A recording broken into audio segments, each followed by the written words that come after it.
Hey guys, welcome to part one, which is going to be the low poly modeling of this bad boy, the mosquito blade. First thing we're going to do is we're going to model each part individually, low poly, nice and simple, and then from there we're going to be unwrapping, cleaning it, texturing, the whole shebang, start to finish. So basically, you look at something like this and you think, where the hell do I start? This is overwhelming, all these circles and cylinders, more cylinders, some circles, the blade, the hood. This is all actually very straightforward. All you need to do is break it down into small, manageable chunks. So I've already done that. This is probably the best thing to do, in my opinion. Take it into Photoshop or Paint, whatever you need to do, and break it down into its basic components. You can see the blade itself, minus this little divot in here, really isn't that bad. It's a couple of basic shapes. Nothing too crazy. It's definitely doable. The hardest part is probably going to be the cylinder here, like the handle, and then this central energy core or whatever the hell this thing is. That might be a little tricky, but honestly it's not even going to be that bad. So as you can see here, it's not as bad as it looks, so don't get too intimidated whenever you start a new project. So what we're going to be using is we're going to be using a Symmetrize workflow just to speed things up. Basically, we're going to create something on this side of the y-axis, on the positive side, and we're going to replicate it on the other side. So I'll show you how to do that as well. Anyway, let's get right into it. So first thing we're going to be making is the actual blade itself. So when creating a model, you really want to target the flat parts first. This is the easiest parts to work with. So it's going to be this guy right here, like this, all along the blade, all the way up here and down. This is the section we're going to work on first. You can see this is actually curved in, which we will make with no issues, but we'll tackle that next. So basically I'm going to build all the way around first, and then we'll build the actual divot inside, the little dip inside, and we'll take it from there. So let's get started. So let's start with a cube. What we're going to do is we're going to shrink it down to the right size. So I'm going to start building this corner, like this guy first. So let's move it over here. I'm going to line this corner up properly, and we're going to move this to here. Now make sure that transparent scene is selected, because it is a 3D object, as you can see. So if it's a non-transparent and you click on this and you start moving it around, it's just going to grab whatever's in the foreground. So make sure that everything is selected at all times, because this will cause problems, and I've made mistakes like this plenty of times in the past. So we're going to move this here, and we're just trying to make sure everything lines up nicely with the actual concept art. This is honestly my favorite part of the stage, where we're actually doing the main block out before things get too tricky. So we're going to line that up, beautiful. And now to get up here, instead of extruding or anything, what we can do is we can create a quick little loop cut and line it up nicely. So basically we're not following this line directly, because this area right here, this is actually tilted in. So we're going to be following this flat face. So keep that in mind also. So we're going to highlight this, and then from here we can safely extrude always to the first angle that comes, which is going to be this guy here. So we'll extrude out and we'll move it to here. Perfect. So now the next angle that's coming up is this bad boy. So what we're going to do is we're going to highlight this and this again, and we're going to extrude out to that angle and get it nicely lined up. Perfect. So now we're going to move this into place. Now there's two options here. You can move it flat to keep a nice clean workflow, which I would recommend, or you can move it up to here. If you move it up to every angle possible, this will keep a lower poly count, but you might run into problems later with tris and quads, but and n-gons. But at the end of the day, on flat faces, tris, polys, it doesn't really make that big of a difference, especially not with if you're importing into a game. Game engines are pretty powerful now, and it's not really going to be a huge deal. So let's continue moving this up here.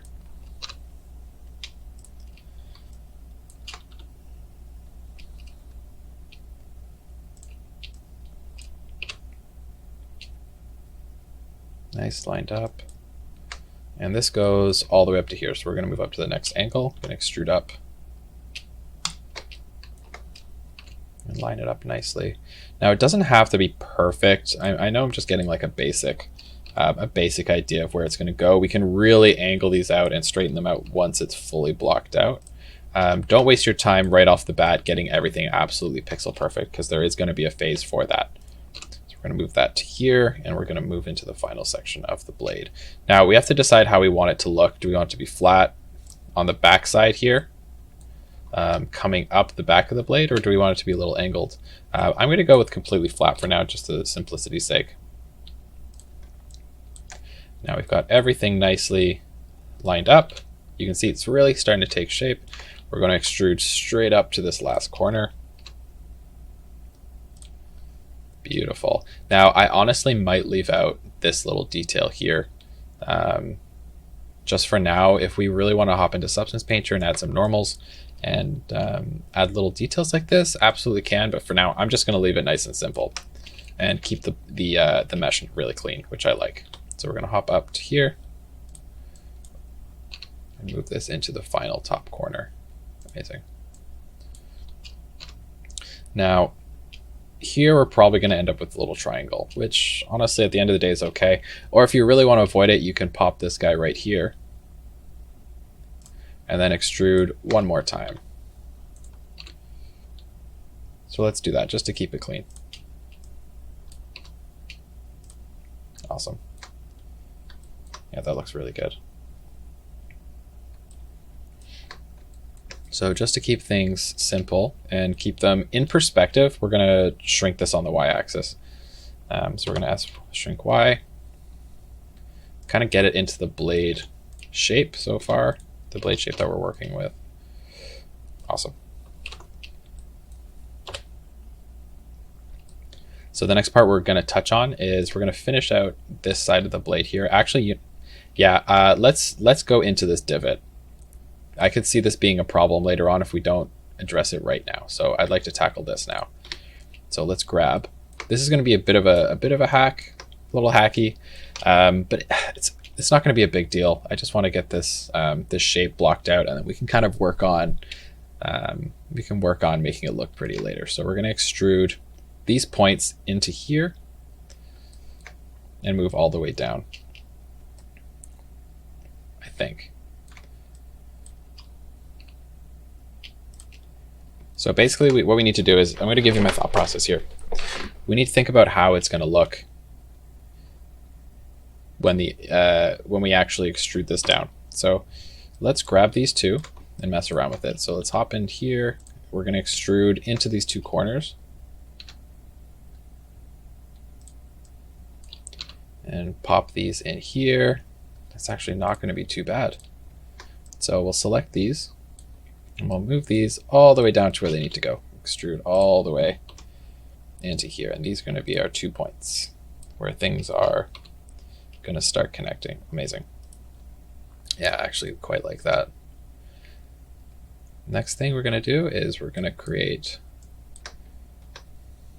the other section here. So, okay, so this is going to be a little kind of custom almost. So you can see that we've got the nice little edge here, and we've got this face here. So what we're going to do is we're going to create some natural corners. We're just going to extrude this corner here. You can see this is where it curves in, and then this is where the flat part starts. So let's move this just for now. Let's turn on snapping, and we'll snap it to vertex to vertex.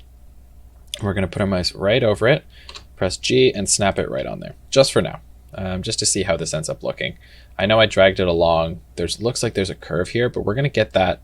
We'll get that later when we bevel everything. So this looks pretty good for now. So let's mess around with this a little bit and see how we can get this to look. So we've got 2 points here, which are still in 3D. Fantastic. We've got 2 points here, and then we've got faces here. So how do we create an angled face off of this? It's going to be actually not that bad. So we're going to move extrude up this piece up here, and then suddenly we've got 4 points, which we can create, which I'll do in a second. We're going to extrude, continue extruding, and I'm going to turn off snapping again. Extrude again, and then we're going to extrude one more time all the way up onto this bad boy. Turn on snapping. We're going to snap this together. These pieces here. Nice, easy. Cool. Yeah, that looks pretty great. And we're also going to snap this all together as well, but I'll show you that in one second. So we're going to build these edges here.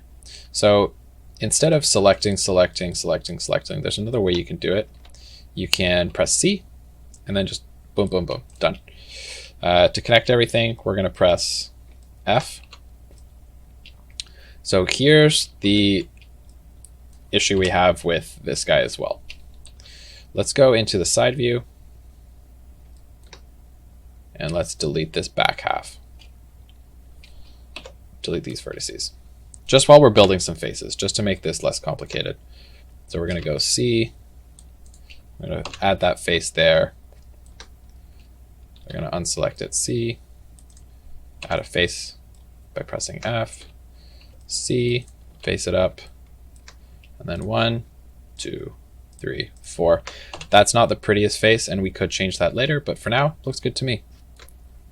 I'm going to create this edge here that we've kind of got we've already got a natural curve in here, or a natural dip. And here we're going to need 2 more. So let's loop cut this by creating, or by adding that there. Snapping's making it acting a little weird. And here's a 1, 2, 3, 4, F, and 1, 2, 3, 4. Beautiful. Yeah, that's going to look pretty cool. Very cool, actually. So next thing we need to do is we're going to just fill this in. So let's loop cut this guy, if we can. Maybe not. There we go. That's all. 1, 2, and we're going to line these up nicely in a bit. 3. Great. So 1, 2, 3, 4. Keep in mind this is going to be totally flat, so it's not a huge deal if it's not angled perfectly. 4, and then we can also use C. So I had those highlighted. And we're going to add one more loop cut in here. 1, 2, 3, 4. Awesome. And last one, 2, 3, 4. Beautiful. So that was a little bit of a hacky way around it, but we kind of have our shape now. You can kind of see the 2D way of how it's going to look. And then what we're going to do in a bit is we're going to angle this all in. But the first thing I want to do is finish up the rest of the blade. I want to get this guy, this going, and get this going. Yeah, just to finish up. So let's do that now. So what we're going to do is basically the same thing. We're going to extrude all of our points and just start lining it up with all the edges. So let's hop into this corner. This is already lined up nicely, and we can move this guy straight onto this corner here. Now don't worry about it being a perfect edge. We're going to bevel it and it's going to look really great later. Very cool. Next thing we're going to do is we're going to move. We have 2 ways to do this. We could line this up. We could extrude these out. So we could extrude this out. 5, 6. If we really want, we could extrude this out to here and line everything up, which probably would be the quickest thing to do, in my opinion. Or we can undo that, and then we can just go 1, 2, 3.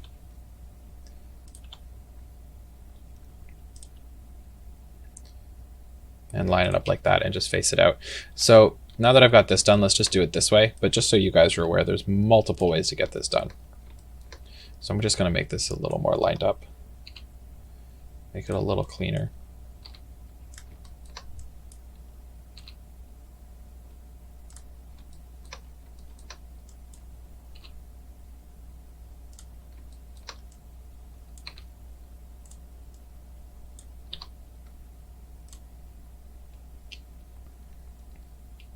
Awesome. So we'll figure out this part in a second. You can kind of see it just goes straight in.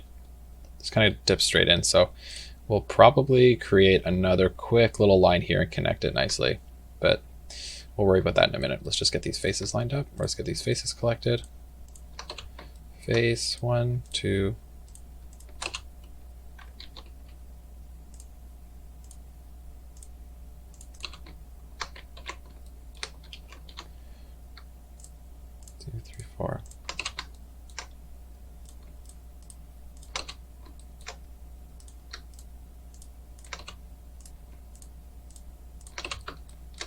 Okay, awesome. So it's really starting to take shape, which is super cool. And you guys can start to see the shape of the blade coming through. It looks like we've got this dip here. Maybe this isn't perfectly flat. We can figure that out later. However, just to show you guys, if you really want something perfectly flat on a certain axis, select everything with A, and then we're going to scale this on the y-axis. So S, Y, and then equals 0. And that'll line everything up perfectly down to the point. So still a little funky here, so we'll have to figure that out. We'll get that later. It could just be a duplicate, so let's remove some doubles. Remove 2. Other words anyway. So moving on. I know what it is anyway, but we'll get to that. So let's get this connected up again. Let's figure out how we're going to do this. I think the simplest way to do this is just to keep going with the trend that we've been doing here, and just create a small little loop cut, maybe right here. I like it. I like it. Okay. So we've got one more thing that we're going to do, which is actually get this lined up. Now you can see we've got pretty much everything blocked out for the most part, minus this edge. Let's just start slowly lining this up, and then we'll line this part up last. So let's grab all the outer edges. You can see where everything kind of dips in up to, let's move this over as well. You can kind of see where everything starts to dip. So this piece onward is what we're going to dip in. So we're going to grab all of these, and this might take a bit of cleaning and moving around and whatever you need to do to get this done. But let's try it. Great, so we've got all of our edges selected. Let's hop over onto this side, and we're moving it on the y-axis. So move it on the y-axis and just move it a little bit. This is on the side view here, so you can kind of see what it's going to look like. Perfect. Awesome. It's our first step into 3D, so cool. There's the blade, and it's looking pretty good already. You can kind of see that we've created a natural divot there, which is nice. We may have to fix that, but so far so good. Pretty happy with that. Now you can see it's cut off. It's just because this image is there, so let's hop over that. Now, just because this line's bothering me, let's get this tackled. I can see that even though this is selected, this line is still going through, and these edges here aren't highlighted. So that means there's a line somewhere cutting through this. So it's most likely, yep, it's this guy is going straight to here. Straight to here. So what we could do is we could cut this guy on here. Let's move things around a little bit, and you can kind of see that, yeah, there it is, right under there. There's a line that doesn't need to exist. So let's move this, and we're going to select the line, and we're just going to, we could dissolve, but we can probably just get away with deleting it and just make sure it hasn't messed up the mesh. Perfect, and that looks way better. So you guys are going to be dealing with a lot of stuff like that. Trying to figure out, oh, what the hell did I do? Where does this go? Blah, blah. It's just going to take some time. You'll kind of get the idea of how things work as you go. So the next thing we're going to do is let's create this little dip. Let's hop this, or let's do this. So this is pretty easy since we've done a good job creating the architecture already and a setup. We can grab all the pieces that are going to be flat. So these guys, and all we're going to do is we're just going to shrink it in. We're just going to move it again and move it on the y-axis. And that might be a little too deep, but for now, that's pretty good. That's actually really cool. And you can see it's got a really cool dip in here, and that's not perfect, but we'll fix this. And it's mostly because this is too deep. But I really like the way that looks. So if you really want to get this a little cleaner, you can move this, kind of move it back, or will this not work? It's actually not terrible. Let's move this in a little bit. Should move everything then, if we're going to do that.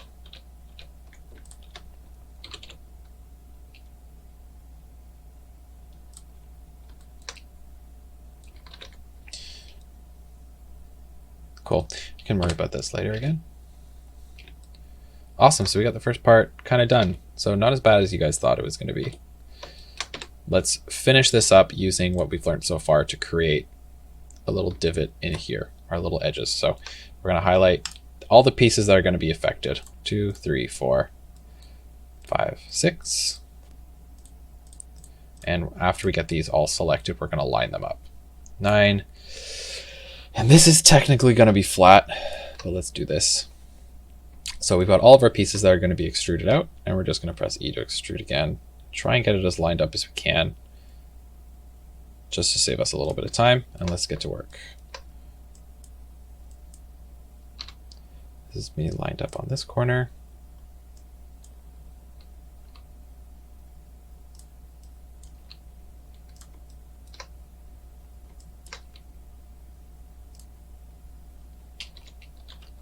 Where does this go? Okay, cuts in here and then cuts up. So let's fix that.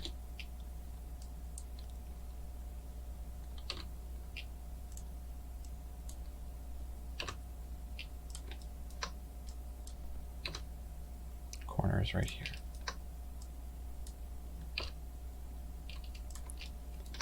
Sometimes it's nice to have a higher res image, but for now this is okay. So the corner's here. And the 3 points are going to be here, here, and here.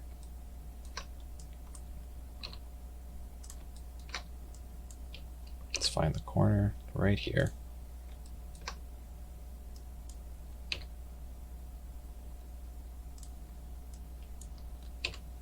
And let's pop this guy here. Why not? That looks pretty good. Now, I'm not going to be getting things absolutely perfect for you guys, but this is just a good enough start just to show you how things are going to look. So what we're going to do is we're going to select this whole row here. And same thing, we're just going to move it on the y-axis a little bit. This isn't going to be a crazy dip, but just enough just to make sure that it's, you guys can see that it's actually cutting it. We're going to take a step back and take a look at it. Cool, and I almost like, here's the thing about creating stylized art. This isn't perfect, and it doesn't have to be. That's a really cool part. It's kind of cool that it is all a little off and a little angled and kind of chunked out. This one is a little too far off. But I really personally like the effect of it, and that's the thing you guys are going to be learning. But when you're creating this stuff, that it's okay to not be perfect. It's really not. It's not a bad thing, and it actually helps your art stand out a lot. So let's move this right here. So now we're kind of deviating a little bit, but amazing. I really like this. Cool.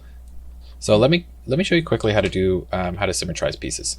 So basically what we're going to be doing is we're going to be creating a duplicate of this on the other side. So we're going to move this a little bit here, just so it's on the y-axis, sitting nicely. And basically the way Symmetrize works, I'll show you, is we're going to make sure you're in edit mode, everything's selected. And in mesh, you're going to press Symmetrize. So basically it's created something across the wrong axis. So let's poke around and see which is the right one. Basically we want to go across the y-axis. So let's try the y. Beautiful. There we go. Kind of how it's supposed to work.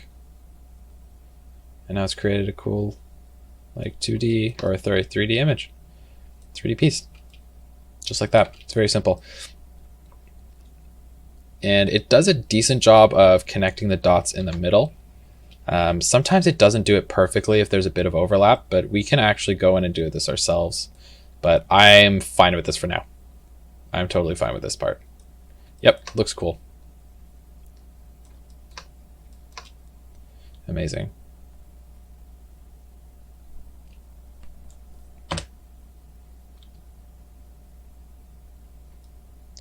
So let's stretch out the blade a little bit. It's not perfect. So basically what happened here is I symmetrized, it was going over a little bit, so it actually cut off everything that was sitting on the other side of the y-axis, which is fine, but it's just going to take a little bit of editing just to get it right.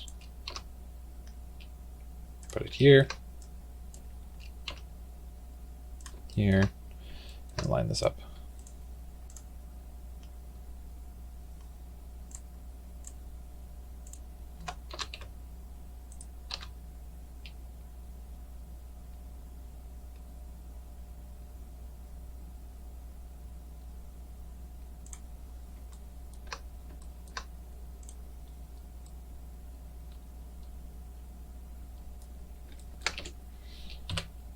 There, that's a little more true to the actual blade. Cool. So what we can do now, just to kill some time, is fill these in, fill in the back, because it doesn't fill in the back for you. But since you're creating a symmetrized image, it's pretty much always going to create really clean geometry for you to be able to close up yourself. Once we close this up, you can kind of see the shape of this guy.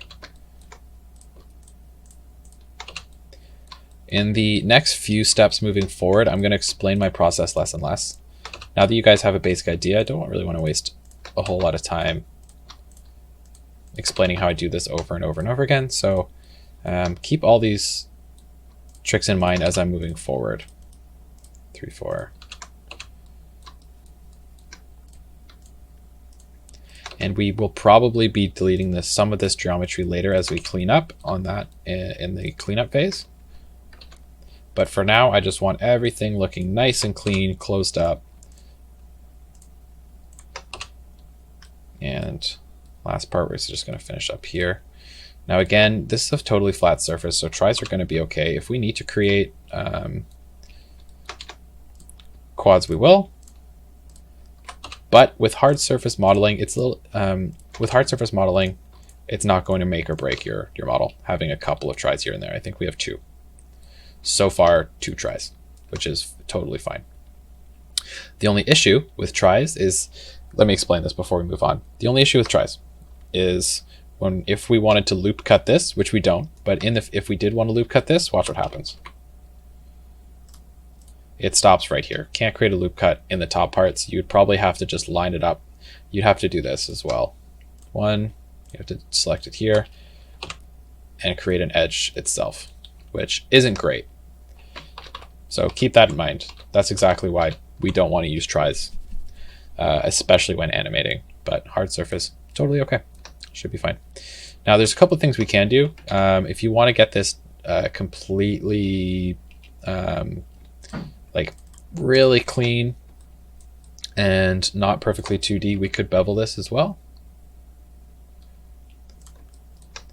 And it creates, pretty good geometry and actually solve the problem for us. So that is a good trick you guys can use as well. So let's shrink it a little bit, and cool. We've got a cool looking blade. It's not perfectly sharp on the tip. Just looking good. Okay, so let's move on to the next part.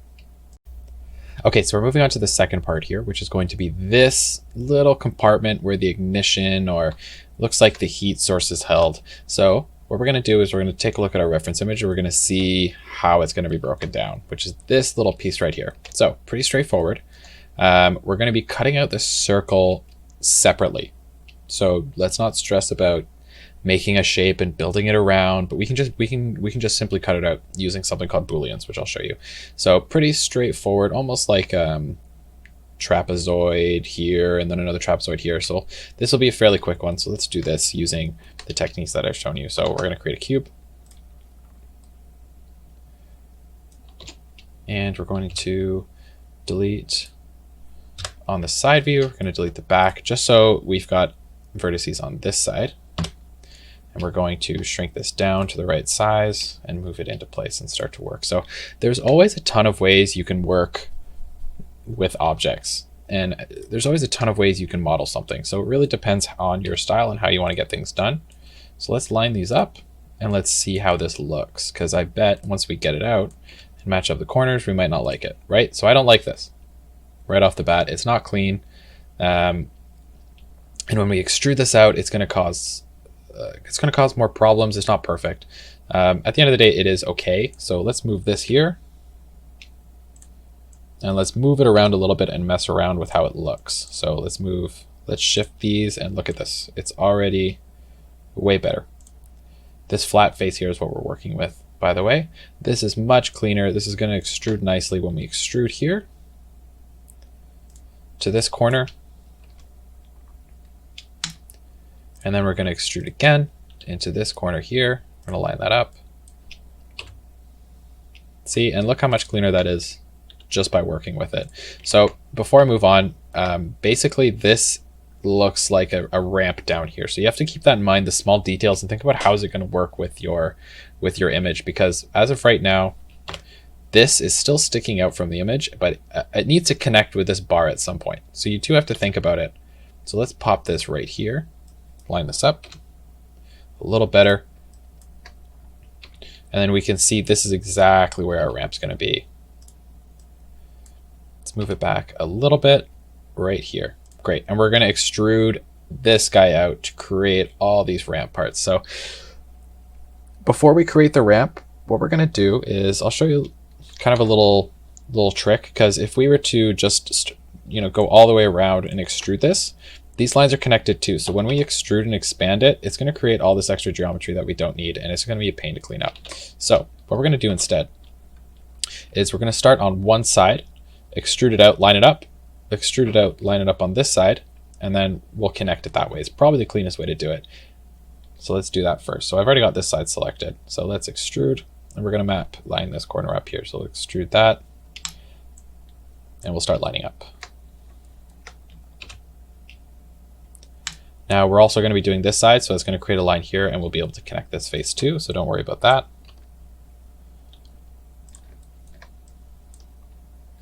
And you never want pieces to overlap like this line here, never. So we're going to move this a little bit. Let's get all the pieces lined up first before we really worry about. Okay, move it there just to clean it up a little bit. Move that there, and we're going to pop this up here, just to about where the ramp ends. Let's stay there for now. So if you really don't like the way this looks, you can move pieces around and make it look a little cleaner. It's up to you, but we're not going to stress too much about that. Again, this is really just getting things started for you guys. We're going to pick this side, extrude it down, and start lighting it up again. At this point, you guys can kind of see exactly how the workflow is for modeling stuff like this. Hopefully. I'm basically going to be doing a few more tutorials like this where I'm going to show you more complex steps, but for now this is the basic idea, and this is a really great model to show it on. So we're going to connect this part here to complete it, pressing F, and then we're going to complete the ramp here as well by pressing F. Awesome. So we've got this thing completely mapped out. We're going to highlight everything, and we're just going to move it along the y-axis just like that. And then also obviously we're going to slide it in line here with the rest of the model. So it depends how you want it to work, and how you're going to map out the model, but you do want these to be overlapping most likely. So we're going to hide these just to give it an idea of how it's going to work. So you can see there is technically a bit of space through here. It looks like this piece extends further down in here, possibly, but for the sake of simplicity, we're not going to do that. Let's just take a bit of artistic freedom, and we're going to take these three pieces, and what we do is, to make sure it's on both sides, So we're going to select, make sure everything is selected. And we're just going to move it a little more into the model, just line it up nicely. And we'll fix this and make it look perfect later, but this is good for now. Move that down, just so it's cutting into the model and looks a little better when we're messing around with things. So that looks okay. So there we go. We've got another 3D piece of the model, and we really want to, you kind of want to figure out depth and see, is this piece going to stick out a little more? Probably not. This piece looks huge and probably will be sticking out further. So what we can do is, just to give this thing a bit more of 3D stretch to it, we can shift or expand this along the y-axis, and the origin's set to this point here. So this is why when I expand it, it's expanding from that point technically. So let's switch this up as well, because you will come across this. So we're going to go to Object, and we're going to set Origin to Geometry, which will put the center, dead center. Very simple, but a very common problem that people have. So we're going to shift this again on the y-axis, make it a little thicker, and we're going to move it there. Awesome.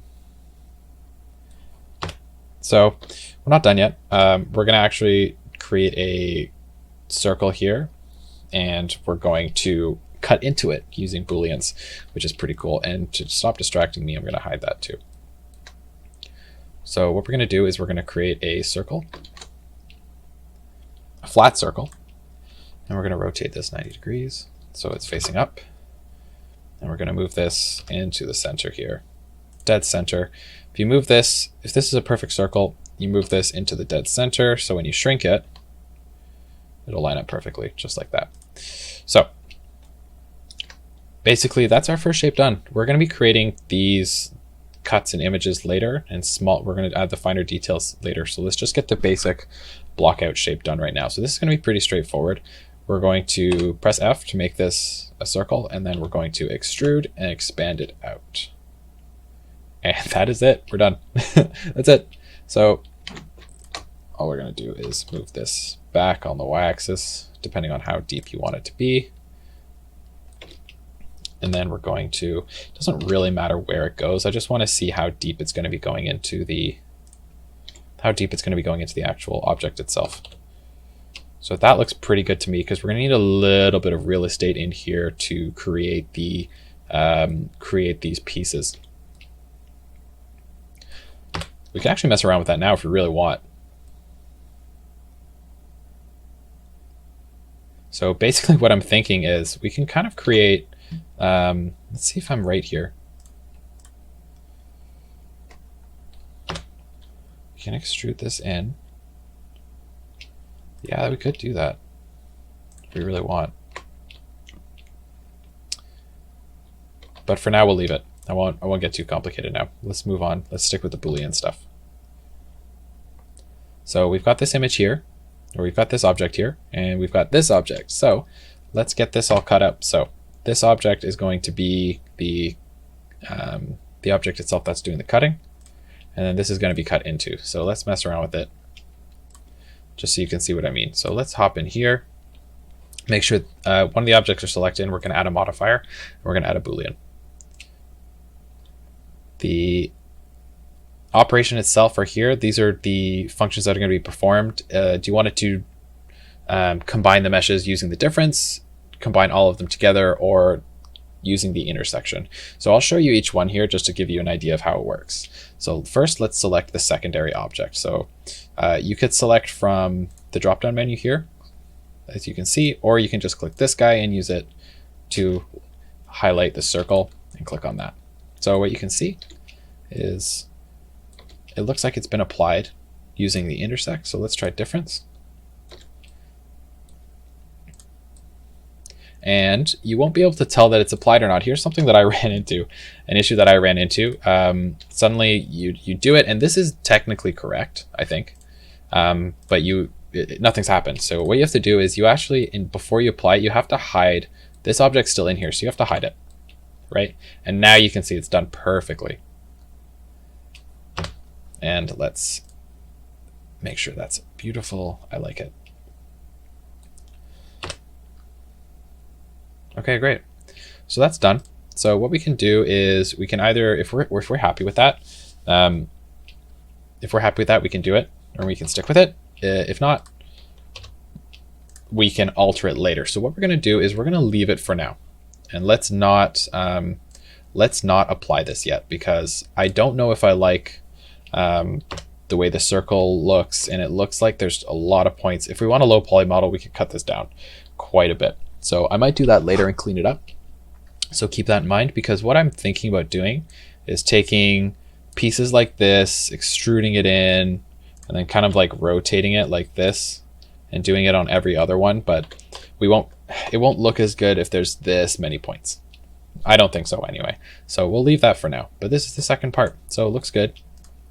And the last part is we're going to symmetrize it, make sure it looks all pretty. So for now, I guess maybe we do have to apply the Boolean then. Okay, forget it. Let's just apply it. I'm just showing you guys how this works anyway. So now that the Boolean's applied, we can delete this and it sticks. So let's just do this just to get it out of the way. So we're going to select this, select everything, mesh, symmetrize, done. Just like that, it's done. So if you really want and if you want to add a bit of depth to it, because I don't necessarily like the way it's just cornered off like this, let's add another line. So we're going to bevel this by highlighting everything, Control B, and then moving along the bevel. And that's much better. So from here, we can kind of manipulate it a little better.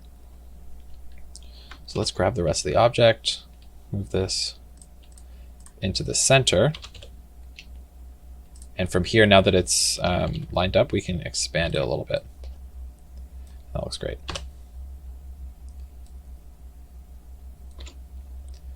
And let's Boolean this as well. Or sorry, let's bevel this too.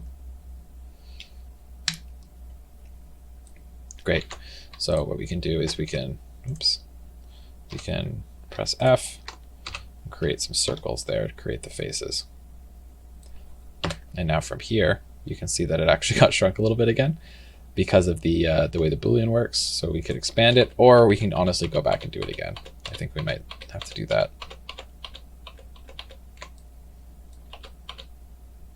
Yeah, so basically what's happening is, since it's cutting over the origin itself, so it's actually cutting it in half from here. So let's move it a little bit off of the, yeah, just to explain how Symmetrize works, it's going to be cutting it right on this origin point. So let's try and move this a little bit more, just off the origin point. There we go. And then we're going to Symmetrize this.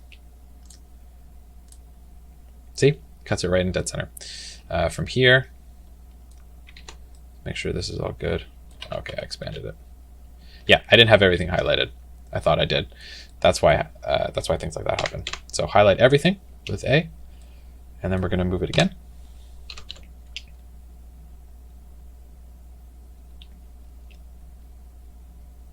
We can do two things. We can do it here and it'll naturally create it, or you can do it here and just bevel it.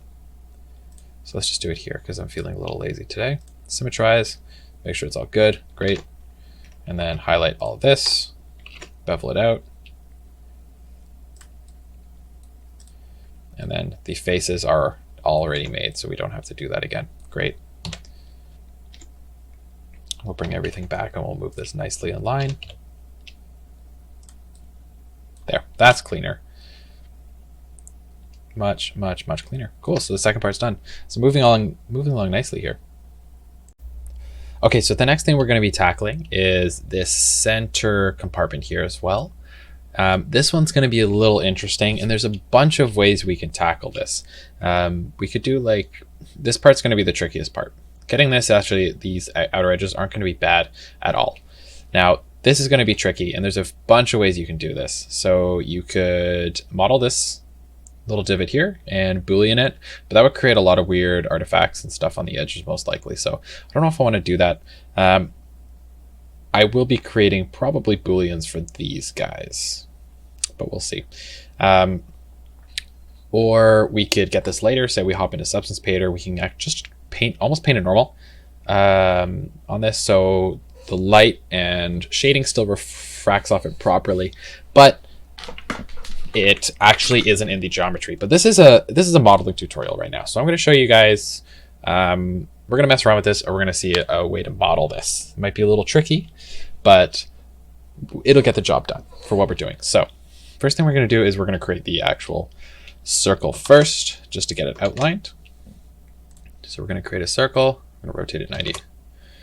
Beautiful. Now from here, we really want to start choosing, you want to keep an eye on the vertices. So as you can see, these are all the points here. So as you go up, let's go to the top view. As you go up and down, it increases the amount of vertices. So if you're creating a game ready model, the less is better.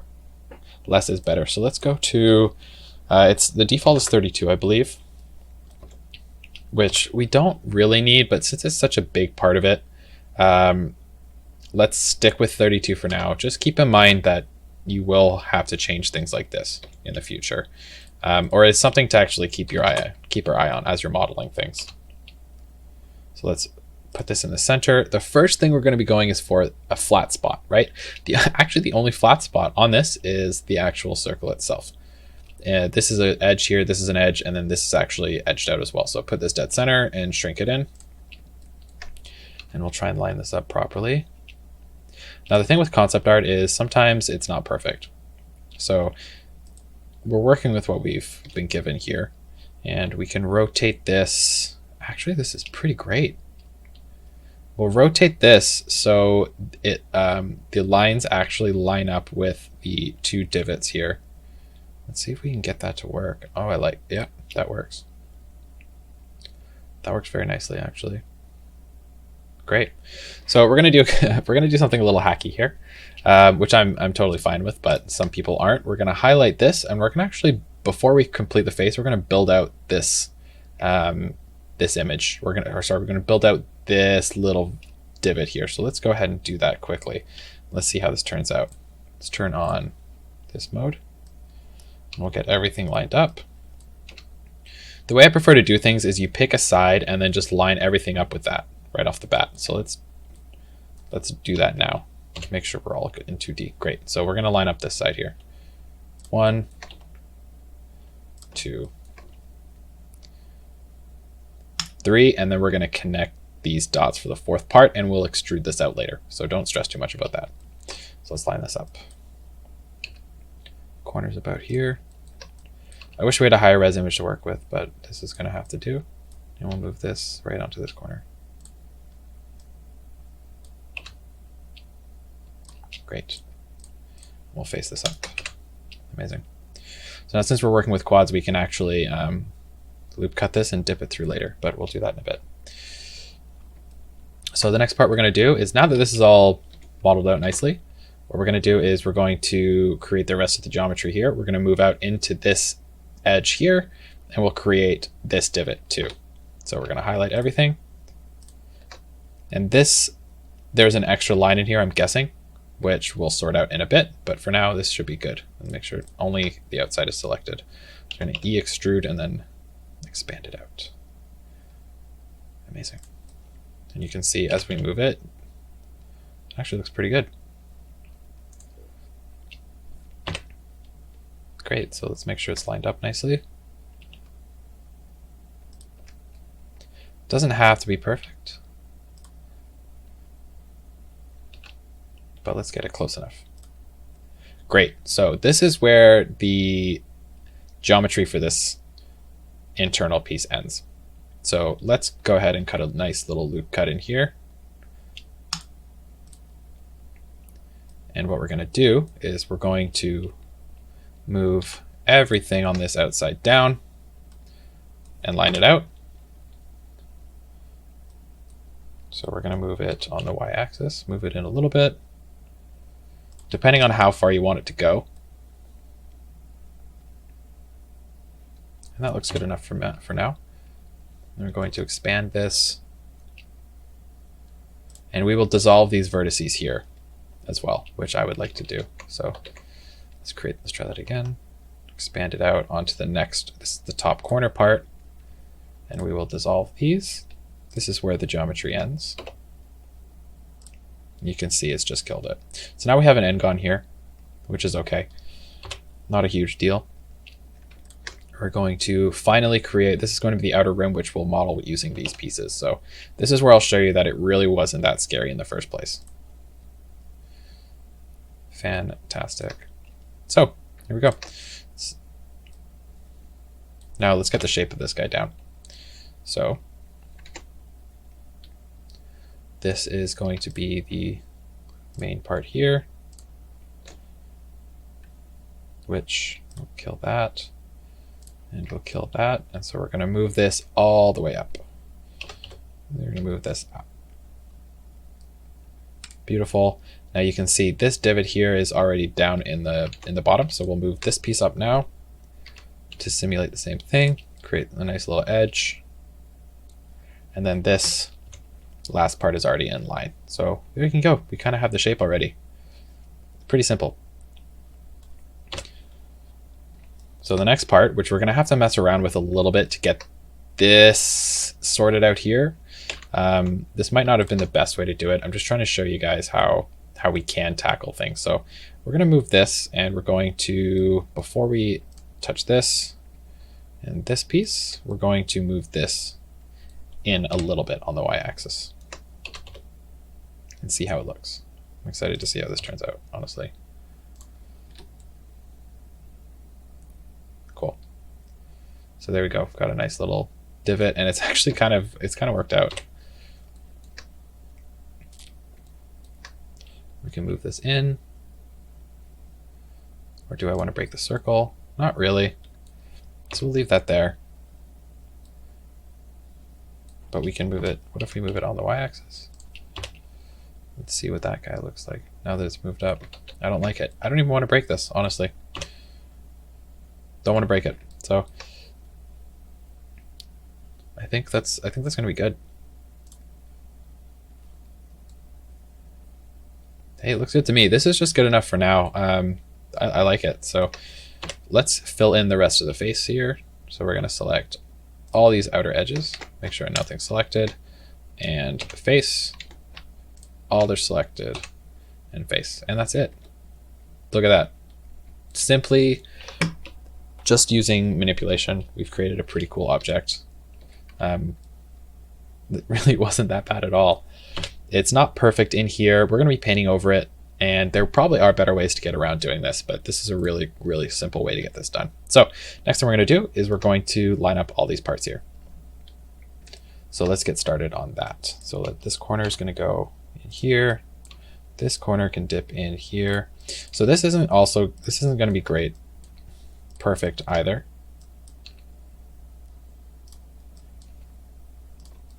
However, this actually will line up nicely. Lining up all the corners. And this is where it kind of disappears a little bit. So we can build it into this next object that we're going to be tackling later. Let's pop this in the corner here. Pop this here, and here's a corner.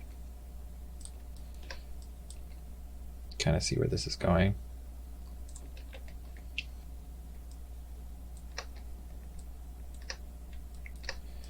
Now you can see that this is actually starting to get a little beveled here on this edge. Let's see where is this beveled all the way? It actually might be. So maybe we can work towards a bevel. Not even really. Okay. Well, let's just work with this for now. Let's just get the outline for now.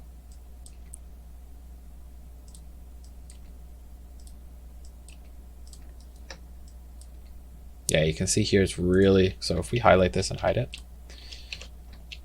you can kind of see it does bevel in here, which is kind of messing with my head a little bit. So there's a few ways we can do this. We can create a bevel all the way around. We can get the inner line as we're starting to shape this out and then just bevel it out. Or we can just create the outline, do the perfect outline, and then edge it out. So I'll show you how that works as well. I will show you. So let's just get it lined up one way, and I might show you the other way to do it after. So let's get the outside corners.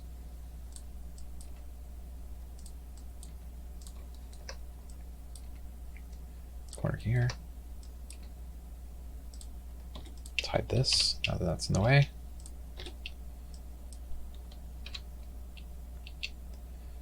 corner is going to build into the other object here. Now, using our reference image here, this is all going to get blocked actually under here. So let's move this up. And you can see in our reference image that I've decided that it's going to be cut under. You can see the orange here actually goes under the pink here. So let's do that for now, and we'll see how it works out. If we don't like it, we'll change it again. So it pops out there.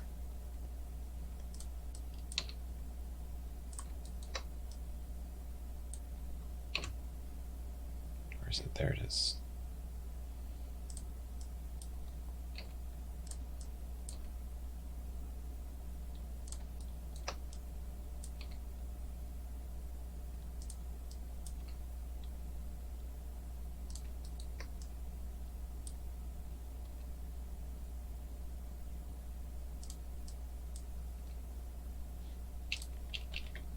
And this isn't perfect here. We're actually short one space, which is really good. Really good, actually. One or two spots. So what we can do is we can cut a loop cut. Throw a loop cut in there. And add the corner. It's actually a lot better. Turned out really well. Cut a loop cut here. Add a loop cut here. And we'll get this, move this out here. So again, not super clean geometry, but not really stressing. Great.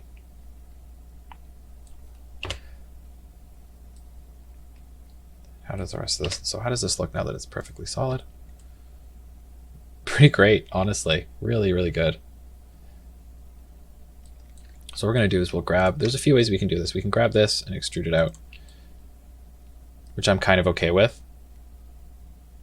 Yeah, I'm actually totally okay with this.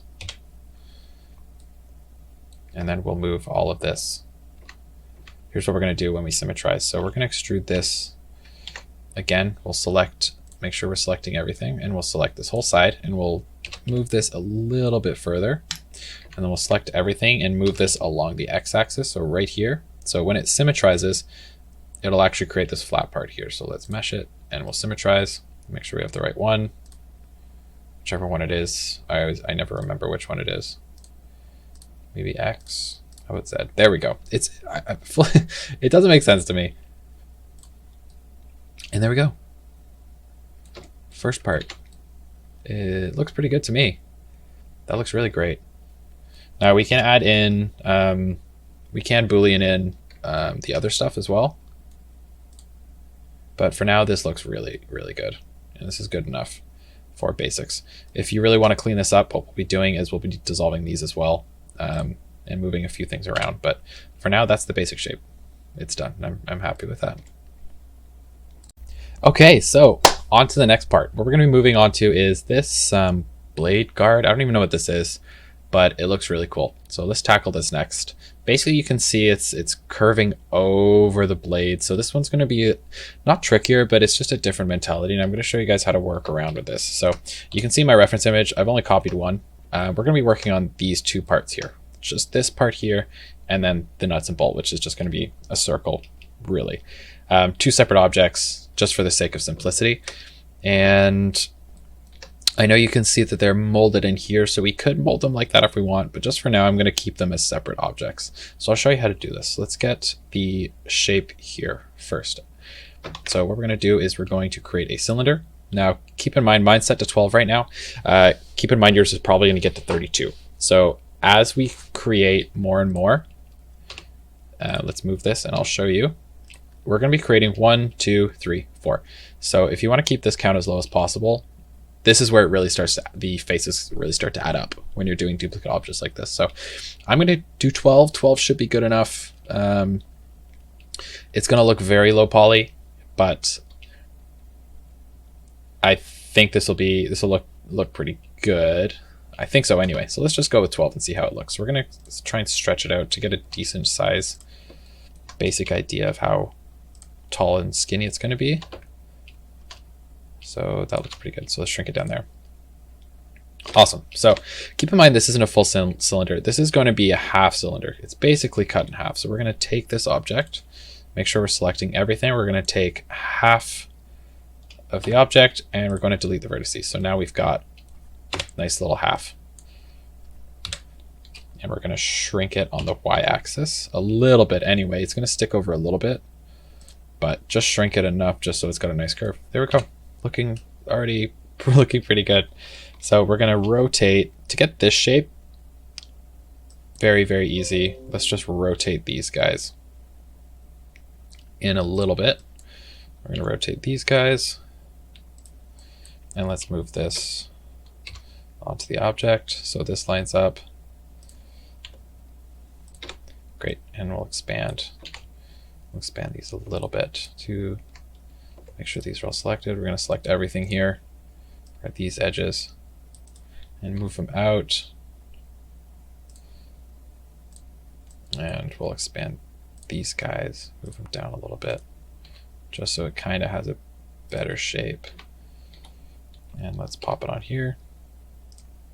Well, let's start to work out the shape. So it ends right here. We're going to line these up. This will end about right here. Let's line this up. And you can see it ends in somewhere under this nail or this bolt here. This one ends, we know it ends right here. And that looks solid.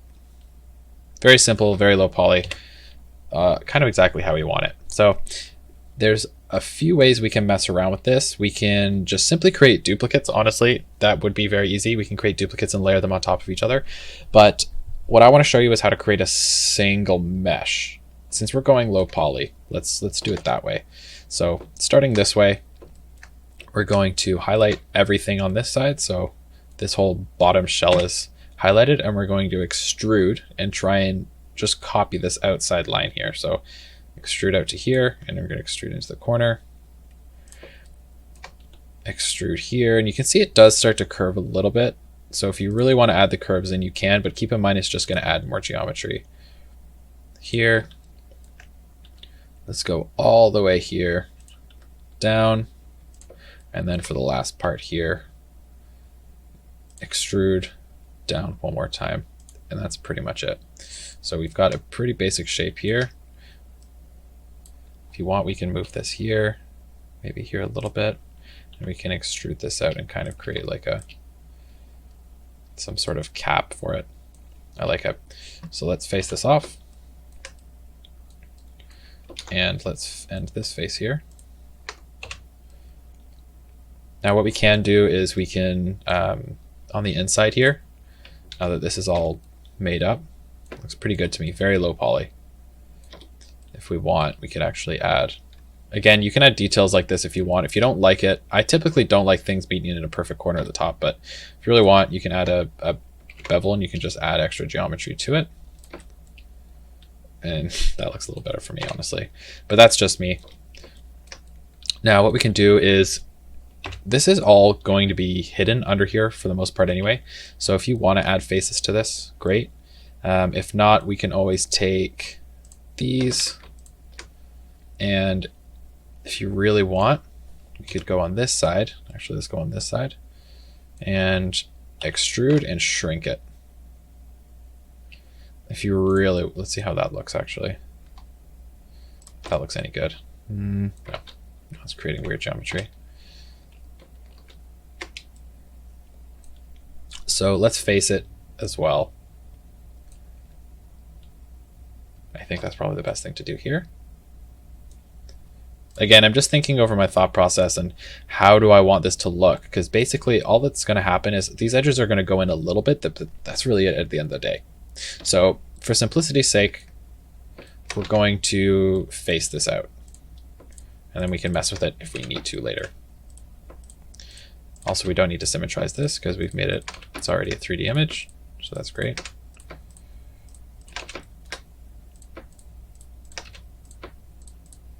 Am I doing this right? Yeah.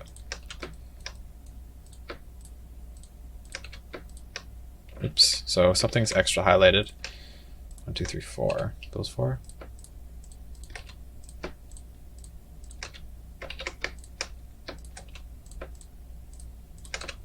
Great. Yeah, looks good to me. What we can do, let's see how this looks. Let's select all these faces. Now here's where we could probably mess with it. So let's E and shrink it in. Let's shrink it on, we want to shrink it on the Y-axis. So SY. And we'll shrink it a little bit on the X maybe. Or a little bit on the Z. Let's leave that there for now. So we'll shrink it. We'll leave that. That's okay to me. Now we've got some geometry we can work with. So if we really want to move it, shrink it on the Z and then shrink it on the Y. Or sorry, shrink it on the X a little more. You can. So now you can kind of see that it dips in.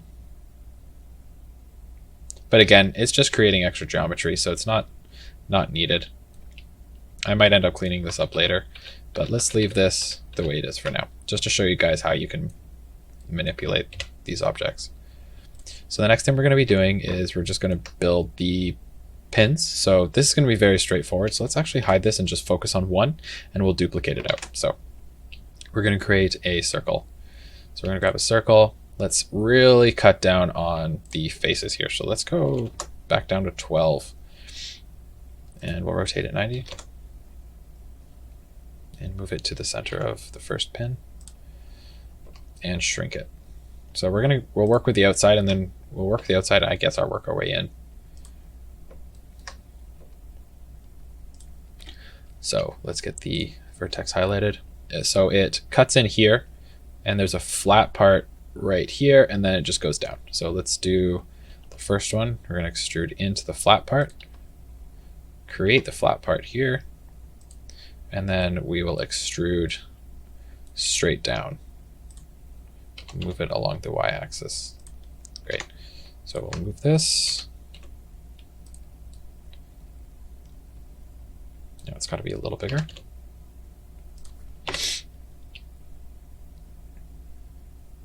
Great. I like it, and that's pretty much it. So we saved a ton. We saved a ton of geometry by going with 12, and we'll face it out there. Great, super simple. We could have gone lower, honestly, but there is a certain level of definition that I want to keep. So what we're going to do is we're going to duplicate. We're going to press Shift D, duplicate, Shift D, duplicate, Shift D, duplicate, and we'll bring it back. So now we're going to highlight all these and make sure it's lined up. Each one's lined up properly with the actual image.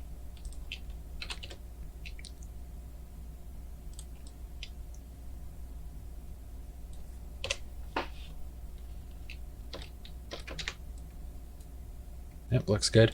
The bolts could be a little deeper because you're not really seeing a good shadow effect. So we're going to highlight all of them. If you want to manipulate objects all at the same time, highlight all of them, press Tab to go into edit mode.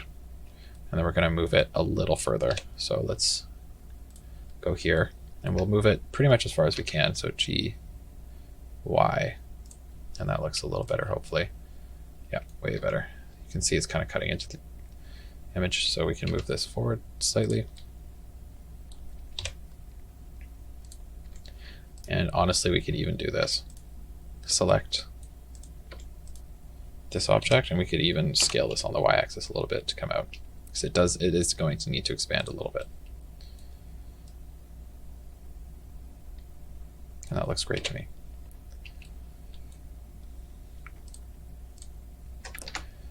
So there's a few ways we can move on to the next part. We do need to symmetrize this. So what we could do is you can flip them. You can go 1, 2, 3, 4. Try that again. Select everything carefully. And Control D, so we've got duplicates now, and then rotate it 180 degrees and move it here. That is a very straightforward way to do it. However, it is angled as well. So again, you can see the complications that arise when you're actually working with objects like this. So that's one way to do it, or we can just symmetrize the whole thing and join it, because we're going to have to do that anyway. Or we're going to have to join these pieces anyway. So let's join everything. After all the objects are highlighted, this is going to be the main object that keeps the name. So let's press Control J, and boom, it's all together in one object. So let's make sure, let's hide everything else just to show you guys how this is going to go. So when we press Symmetrize and we get the right angle, it's going to go off of the center, the origin point. That's what's going to get symmetrized. So it looks good to me. So let's go Symmetrize and make sure we get the right one. Z, Y, nope, there. Awesome. So that's pretty much done there. Let's make sure it looks clean. Now, this is obviously a little off. So now that it's in object mode and it's all connected, you can't click individually, right? Because it's not its own object. Let me show you how to select objects on their own, because technically this is still, this object, this guy isn't connected to anything. It's its own object inside the mesh. So if you hover over something and press L, it'll select everything that's unique to it. So if you, this is all one mesh. So if you press L, it'll select that, right? But it won't select these guys. So if you want to still edit things after you've joined them, it's not game over. So let's highlight this with L. We'll rotate it a little bit here just to get it lined up better. L and rotate it. This is why I like Symmetrize so much, because when you're working with two sides, what you can do, I'll show you here. So say you've got the object out here. It's not rotated properly. What you can do, or both objects aren't rotated properly. So you've got two that are off slightly. Oh, I messed that up. There we go. Make sure it's all lined up. Okay, so we're fresh start. That's why it's important to always select this. So we'll highlight this and say it's off like this. They're both off center. So we'll rotate this. Instead of making two changes like I just did, you can hop right into this one, rotate it, get it nice and set up. Remove this one, honestly. Let's get rid of this. And then we can select everything and we'll just symmetrize it over again. And it's made the change on this side. So that's why I actually like the Symmetrize workflow. You really only have to do things once. So I think we're good here. So let's move on to the next step. Okay, so moving on to the next part, let's get a trickier part of this out of the way, which is going to be the blade handle itself. You can see here from my concept image, I've broken it up into a few parts. So we have the blade itself, or the handle itself. We've got this guard here, which we'll make separately to keep things simple. And then we've got this little object here. It's almost like the connecting piece between this guy here. It's the connecting piece between the handle and the rest of the sword. So instead of trying to model this all to once connected and then moving things around, super complicated. So let's break it all up into easy parts and we'll work from there, which is the way I prefer to work. So this is actually a flat face right here. It's more of like it cuts in here a little bit, but it's basically a one edge, two edge, three edge, and then a fourth edge here. So we'll do it this way. We'll make that cut in here. And then this is also, I'm assuming, a flat edge as well. It's kind of hard to tell with concept art. And that's a cool thing about concept art and creating stylized art, is that you can kind of take liberties with it and you can move things around. Like this isn't perfect. This isn't like dead on either with the Symmetrize, which I should have fixed, but I didn't bother. You know, this isn't dead on. It's okay. That's the cool part about it. Like things are supposed to be misproportioned and put off a little bit. So let's move into this. Let's grab a cube or yeah, let's do a cube and we'll shrink that down. We'll start with the first part, or we'll start with this connector piece and then I'll show you how to build the rest of it too. So we're selecting faces right now. So let's select edges. It looks like it starts about right here, and I'm taking a lot of liberties with this one. But this is the cool part about it, and this is what I really like with 3D modeling. Let's take that there, and we'll move this about here. It looks like not super clear if you ask me, but that's okay. So we're gonna move these out. We're gonna extrude this about out here.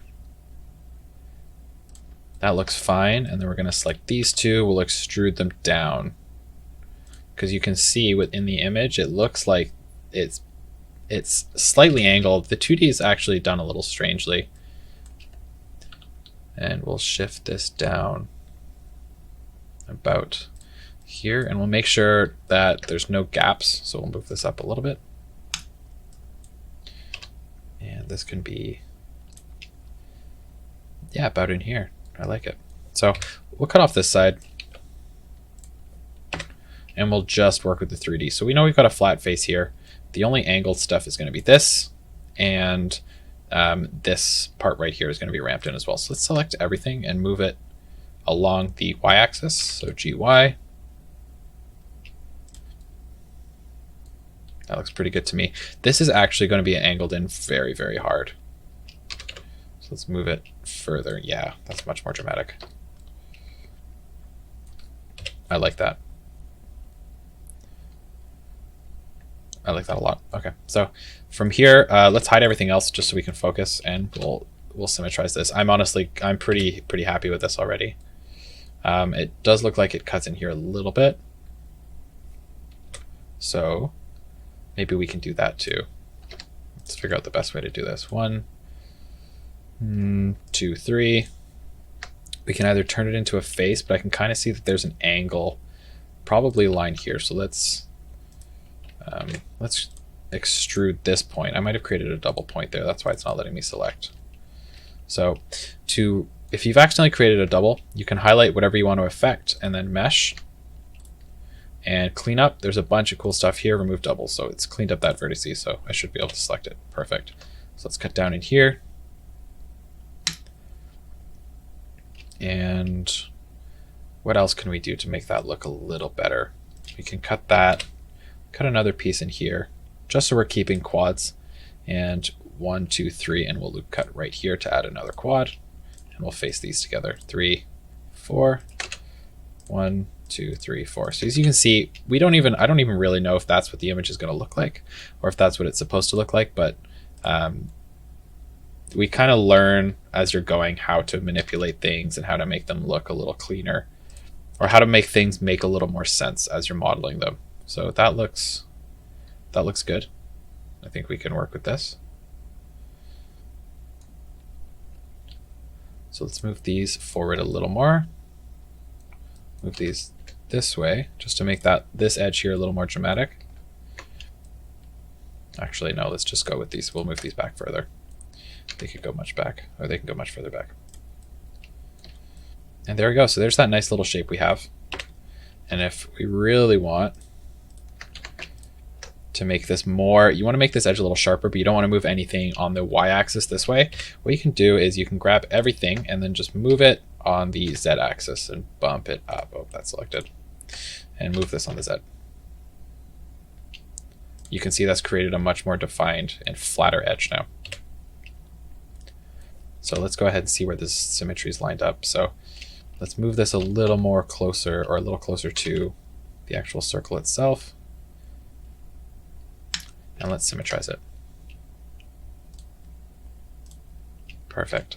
So what I wanted to do is I left it a little off center and left a little bit of space in here because I wanted to create this flat edge. So let's go ahead and connect the faces.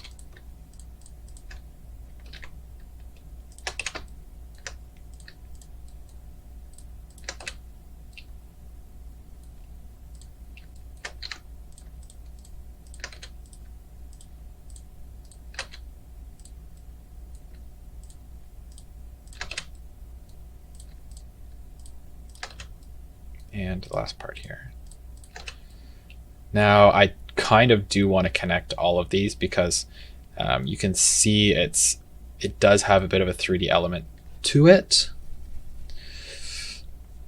But let's leave it for now. We'll build the cylinder out and we'll see how it looks. So we'll add the face here though, because that is going to have to, this is sticking out a little bit, so you're going to need to see the bottom of it. That's pretty cool actually. That looks really great. So the next part we're going to do is let's build the pommel first before we actually add the cylinder, and then we'll just add the cylinder to this. I like adding complicated parts first and then putting in the simple layer under it. It depends on your workflow. That's why I'm building around this. This shape is really complicated. This arcing piece, and it's building in here. So that's why I'm building around it. So I know that I can really just build a shape here now and a shape that maybe goes under here. and not really worry about geometry, because if I tried to build this piece first, I'd have no idea where I'm putting everything under here. So let's work with that. So let's build the next piece of the handle, which is going to be this guard. So let's do, let's choose there's no real flat parts facing us. So let's select let's see, we could do a really low poly cylinder, which I'm pretty happy with. So let's try and make sure that no matter how, whatever we're using on this should match it up. But let's go with a cylinder, and let's make this, we'll make this, you know what, forget what I said. Let's make this lower poly, and then we'll make this, the actual handle itself, a little higher poly. So that is something to keep in mind though. So let's go down all the way to 8. I think that should work, because we're going to cut it in half. Same thing as last time. We're going to cut this in half, remove all the vertices, and let's go line this up. So we can shrink it down to the length. There's a few ways you can get it to match up size-wise. I like to shrink it down to the actual length and then expand it on the z-axis. So we can expand it like this and get these to keep moving. Awesome. Move this down here and move this up here. And that's pretty much it. It's very simple, very straightforward. We can expand this a little bit. We want to expand it on the y-axis. Now the reason it's not expanding again is you can see it's actually pulling, you see where the line is on my cursor? It's actually pulling from a higher origin point, which is all the way up here, because I was in edit mode and I moved it. Take a look at this. So when I'm in edit mode and I move things around, the origin point actually doesn't change. If I leave edit mode and I move things around, the origin point will come with me. So let's do this. We're going to, in object mode, we're going to have the object selected and select it to geometry to center it. So we're going to expand this a little bit on the y-axis, have it stick out a little further. And we're going to just add a few faces here just to give it that 3D look. And again, there's one try here, but it's not a huge deal. If we want to stay perfect, which I can do, I'll show you guys, but I think I've shown you guys this already. We'll just bevel it and it'll create the extra geometry. So got a nice little clean face there. That looks pretty good. Now what we'll be doing later is most likely beveling this out here, so you can see what it's going to look like in the future video. I'm going to bevel this and add a nice little corner to it, but that's in the high poly model to add it and give it a little more geometry. Okay, so let's move on to the actual cylinder itself. Now that we've got the guard pieces, let's tackle the underlying part, which will be actually very easy now. Now that we've got the complicated parts, kind of the complicated pieces out of the way. So let's create a cylinder and let's go a little higher this time. Let's go to 24 just because it's a big piece and I want to see a little bit of definition coming out of it. We'll shrink it down, move it on to here, shrink it down so it lines up. There's a little lined up there. And we'll move it onto this piece here. You can see the handle breaks out into a bunch of different parts and it's not very clear what's going on down here. So this is where we get to experiment a little bit and have some fun with it. So let's build it right up to the next part of geometry, which is going to be, I guess, let's do it. We could do it here or we could cut right up into here. So we have two options. I'm actually going to shrink this a little bit, so it's still smaller than the guard pieces. So what we can do is we can either expand up into here and then kind of create loop cuts here and then mess around with it. Or what you can do is you can move it, stop it right here, create an extrude here, create an extrude here, create an extrude, and then basically dip these guys down. Oh, that's a problem. Yeah. We'll dip these 2-3 pieces kind of in. We'll extrude them in. And then if you really want, you can bevel the corners. I'm just showing you a bunch of options. 1, 2, 3, 4, and then you could bevel this if you really want. Kind of create like a little face in there, which I'm actually okay with. That actually looks fine to me. Now I think in the image, it's actually a little smaller. It's more of a smaller window. So let's do this. Let's grab this, 2, 3, 4. We'll grab the inside and we'll just shrink it a little bit. Make sure everything's selected and then shrink. Just to give it a little more. We'll shrink it on the x-axis. Just to give it more of a window look.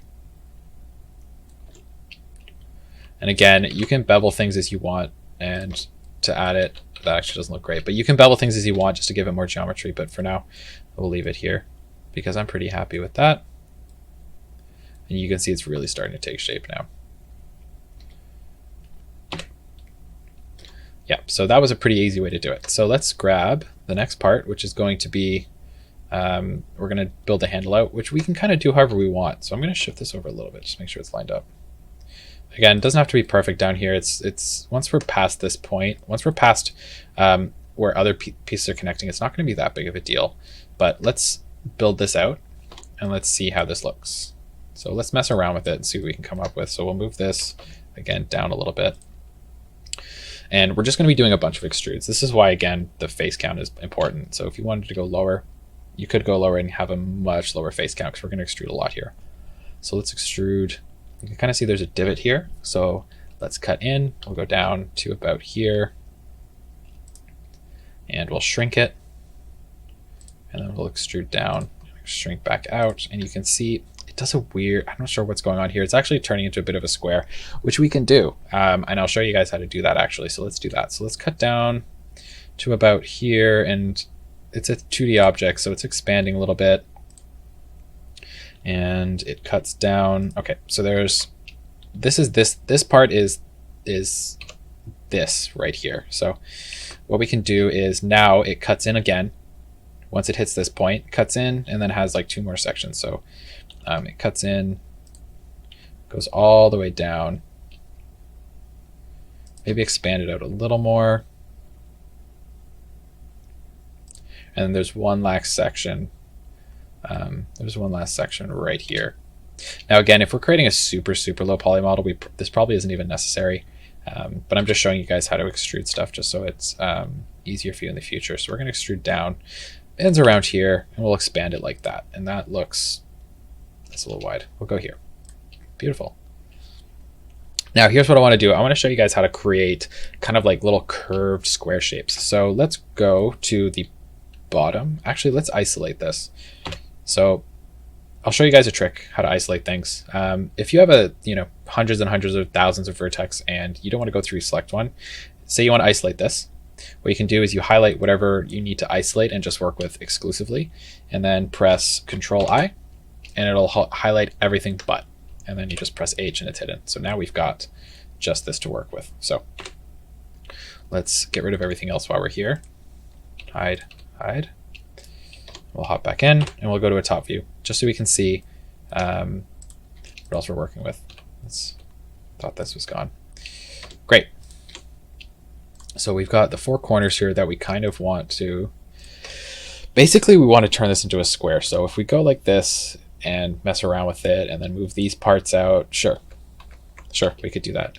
But there is a much easier way to do this, and that is to use the proportional editing mode, which is a really great mode, and I suggest you guys mess around with it. So to enable it, you go to this, enable, and then these are all the different types of proportional editing we can do. So we've got our 4 points highlighted, and when we press S, when it's enabled, you'll see, it's actually too wide to see, but you'll see a circle pops out. So this circle is the area of influence basically, and anything within this circle is going to expand or move or whatever according to whatever basically formula you've applied to it. So let me show you what happens when everything's in it. You can kind of see it starts to take a shape. So let's shrink it down, and I'm shrinking this down by using my scroll wheel. You can kind of see as I manipulate it and mess with it that it's changing and creating different shapes, and I'm not even expanding anything. And just to show you, if we press G to move things around as well, you can see how it manipulates it. So really cool, and you can create some great shapes. This is a very, very important part of modeling. So let's mess around with it. Let's shrink this down. That actually looks pretty good, so I'll probably stick with that. But I'll hop into the other ones and I'll show you. Like sphere is going to change and creates curved roots. That's not bad either. And random, as you can see, will randomly scale things as you go out. So if you need like mountain terrain or whatever, that's really good. Constant's just going to create in a circle. It won't really work because it's a circle anyway. So let's go smooth, like I said before, shrink it down, and we'll expand it to give it a bit of like a curved look, just like that. And that's pretty good. I mean, it's not a perfect square, and it's not exactly what the let's shrink it a little bit. Yeah, that's cool. Not exactly what the image looks like, but again, this is the fun part about creating art and working off of concept art, and you have to do some stuff to make it your own, right? Now, it's totally flat, which I don't like, so let's highlight it, make sure everything's highlighted, and we're going to extrude it down. Amazing. So we've got everything thrown together, so let's take a look. Go into edit mode, unhide everything. And that looks okay. I'm honestly not a huge fan of the way this looked. This is a little too sharp for me, but I'm going to leave it just because for the sake of time. We're going to take all of these and we're going to Control J to join them. And there we go. That's it. This is still a little wide. Oh yeah. Okay. So let's do what I'll show you. We hover over it, press L, and then again, we'll shrink it on the Y-axis. Proportional editing is still on. That's why that's happening there. Shrink it on the Y-axis. And we'll try and get it so it's just sticking out, just barely.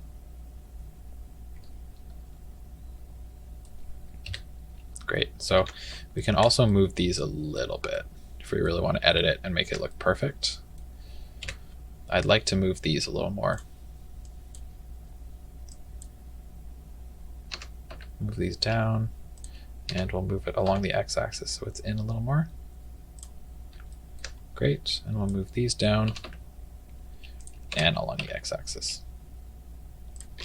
Let's see how that looks. Perfect, that is so much better.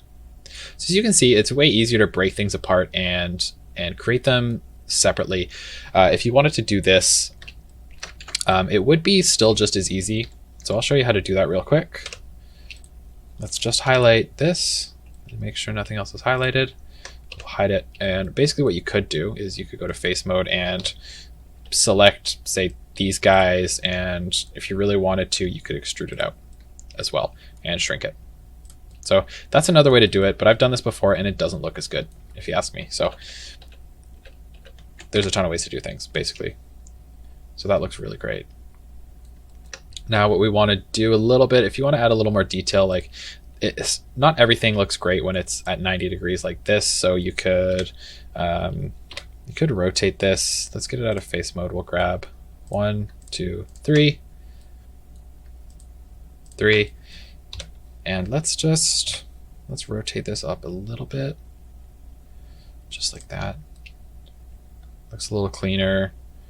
It's not actually very much. Rotate it a little more. Give it a little more of a look, and that's totally empty also. Yeah, so here's something we also have to keep an eye out for. So we'll highlight this, hide it, and then we'll create the faces for this too, because we didn't do that yet. So 1, 2, 3, 4. Don't have to go crazy with it. Simply, oops, I pressed H. So we're going to Control Z that. 1, 2, 3, 4, and we're going to press F. And we've got a nice little face there. So let's see what that looks like. Better. It's still very sharp. Very sharp ends up there as well. You can see this piece is sticking out here. Oops.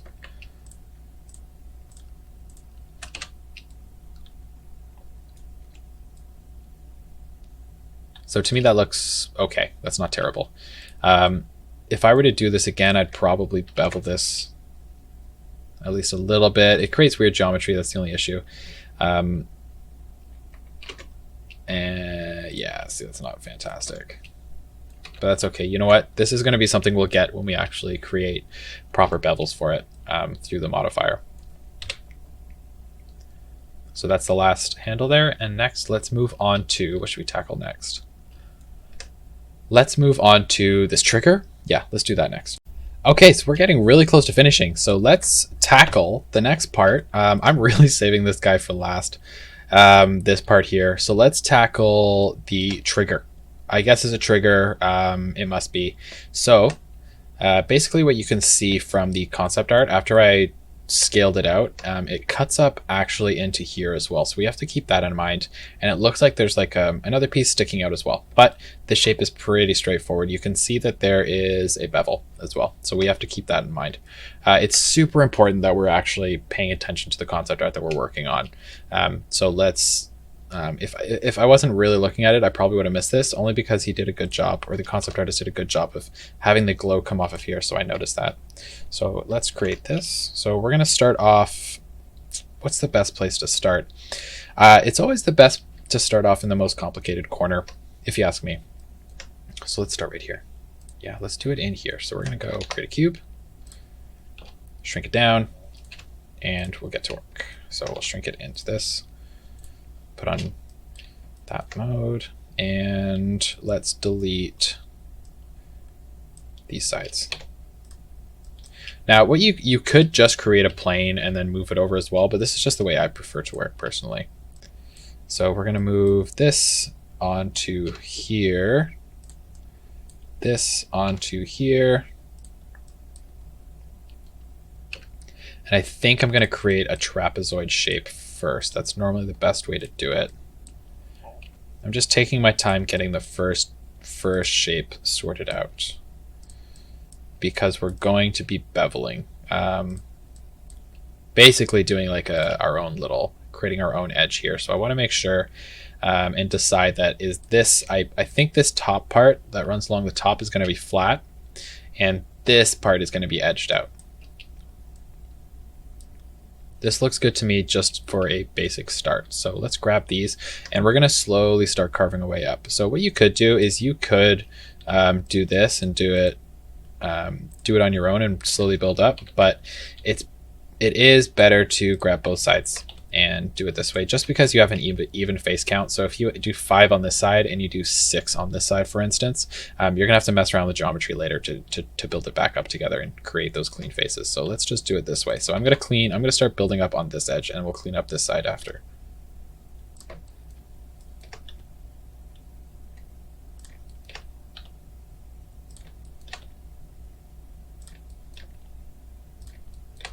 You can see it kind of cuts in here, so we'll stop there once we hit the corner.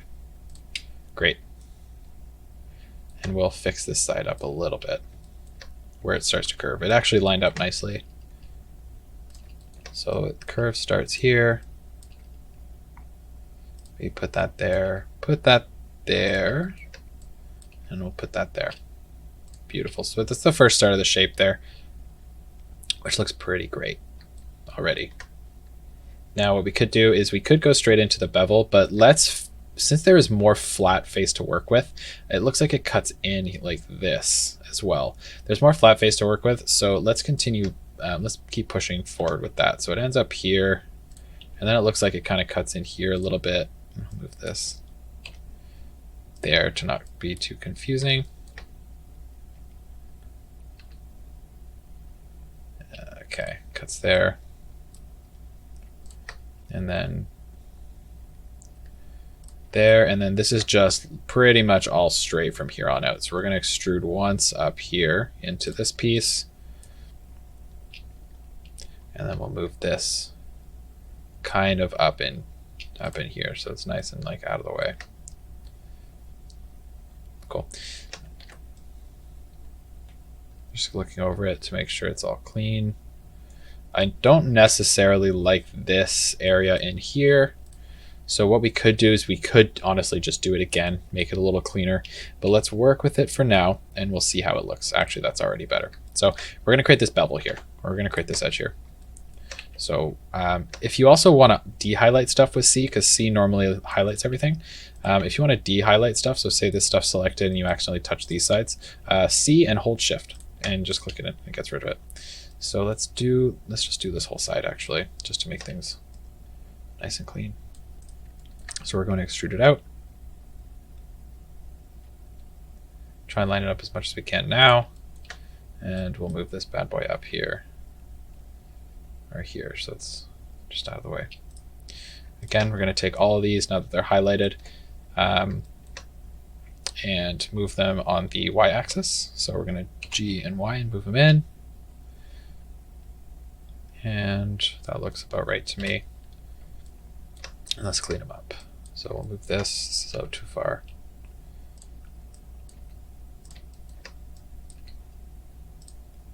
And it is a lot better if you can kind of keep them lined up with the rest of the geometry as well. It looks great. When you guys are also, showing off your work, it looks a lot better to have clean geometry as well. For portfolios, for even when you have stuff on, say, ArtStation as well. People do judge you quite a bit for your art, your line flow. So this looks much cleaner. So that looks good. We also have like a little, almost like a secondary trigger or something, some part here as well that we'll build as well, but we'll get into that in a second. Let's hide everything else here now that we've got it all lined up. Hide all these pieces. So eventually, as pieces get more and more, what we can do is instead of selecting one thing one by one, you can select this like I showed you before, Control I, and I guess we'd have to unselect this and then hide,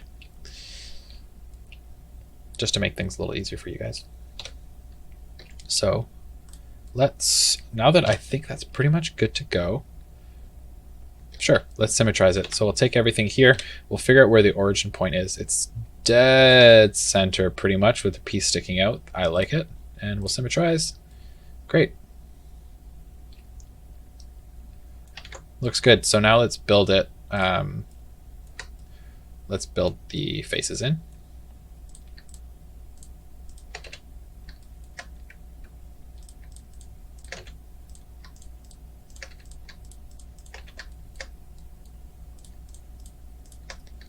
Now, you guys may hate this part, but this is a really essential part of building 3D models, especially hard surface modeling. I personally really like this part. I guess it's maybe the OCD in me that actually likes watching everything slowly come together. So you probably will learn to like it.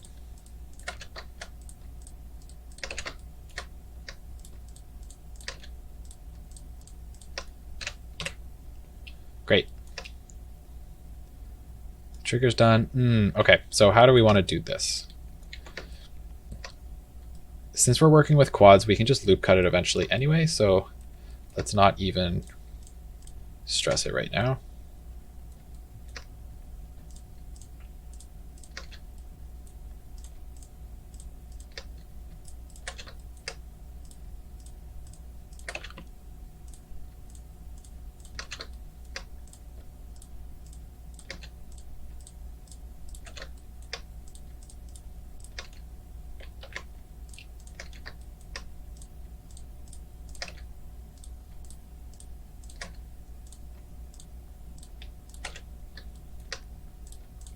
And this is why I said I didn't really like this area up here. It's just creating a lot of unnecessary geometry that adds a few more steps to it. But at the end of the day, this should be okay. We're not really going for a super crazy optimized model. And let's close this off anyway, just in case we need to. Great. So that looks pretty good to me. Super cool. While we're on this part, let's fix up, or let's add this trigger in as well.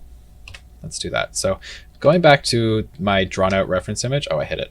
So going out to the drawn out reference image, you can see the trigger right here. I built it into this line. This can actually go here. It's going to be its own separate piece. So let's start on that. Again, select it, Control I, we'll unselect that one, hide it. So we're just working with this. And what we'll do is we'll create a cube again, shrink it down, and we'll move it in.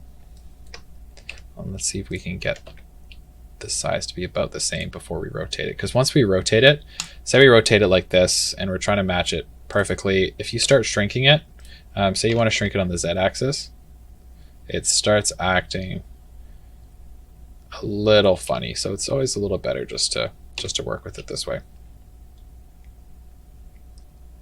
Okay, so let's get it lined up now. So it cuts in about here.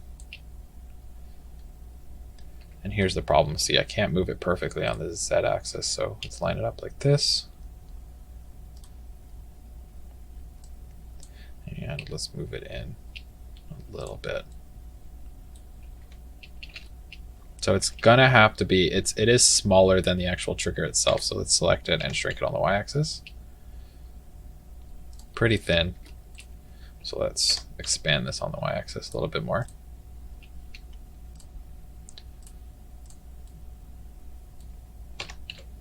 And have it just so it's kind of sticking out under. Cool. Now, it looks okay like this, but something's still a little off. So let's see if we can add some bevel to all the corners and make it look a little prettier.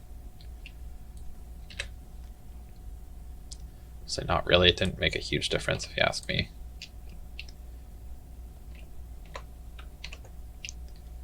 But for now, this looks pretty good. Honestly, let's ditch the bevel and then we'll just get it later. So we'll keep it like this. We'll just keep the basic shape for you guys just so it's not not adding too many complicated parts. So there we go. We've got the trigger with the nice little piece on the end. This is, I'm going to resize, like it doesn't line up perfectly right now, but I'm going to resize this and start and manipulate the meshes a little bit.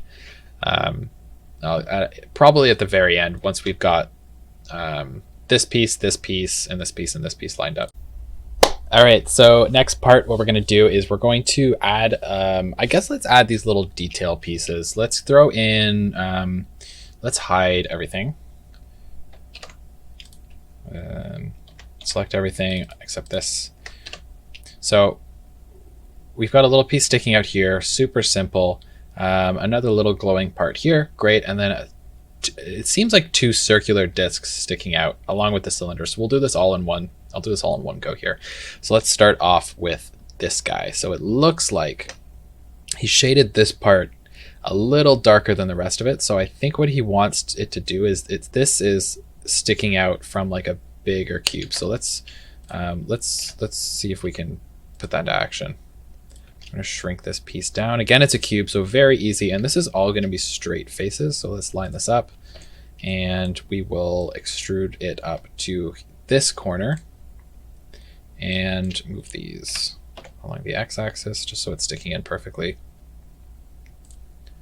And we'll move this on the z so we can kind of line it up here.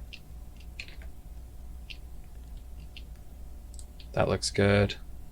We'll move this in a little bit, just so when we create the second part, it's really sticking out. And we're going to shrink everything a little bit on the y-axis here. No symmetrizing necessary today. And again, we'll create a second cube. So instead of joining it, let's just create a second one, shrink it down, and move it in, just so it's sticking out a little further. Move it down and perfect. So unselect, we'll make sure we're selecting all the edges here. And move this up. And cut it in just slightly. Okay, great. So this piece is actually going to be smaller. So since this is all technically one object, so I added it in object mode, what we're going to do is we're going to highlight it and press L just to select it on its own. We're going to shrink it even further on the y-axis. And I think we're pretty much done on that one. That looks pretty good to me. Let's, we'll add everything back and see how it looks. Good, that is fine with me. Again, I'm going to be expanding this, so we could, I'm not too stressed about really adding, making sure this is right, but we can pull this down a little bit more. Again, we'll get this in the cleanup after we clean everything up nicely. So the next part is this little cube. We'll make a cube and then we'll kind of cut in and then make little cuts here and there. So let's add a cube, shrink it, and looks like it lines up right here. Maybe here. Yeah, that looks good to me. And we'll move this down. Select both these, move this over here. And where does this cut in exactly? I'm just moving it out of the way to have a better look. Okay, cuts there. And we'll move this just to make it a little smaller. We'll cut it. Yeah, we'll cut it right here. So now that we have these 4 faces selected, we can shrink it a little bit on the y-axis, just so it's inside, at least a little bit.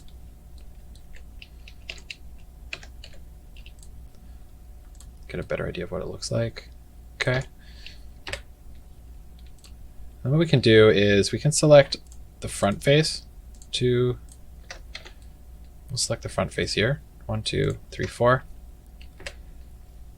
And then we'll extrude and shrink it in like this, just so it kind of matches up. What you can do is if you want to add a ton of detail to this, we really can. I don't mind doing that. So let's do that just so you can see how it's done. So there's a little piece here.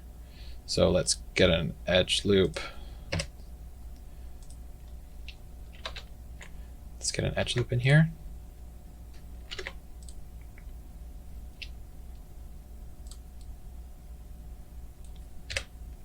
And this is the front piece, so let's do that to help. Let's get an edge loop here, and then an edge loop here to make the top of it.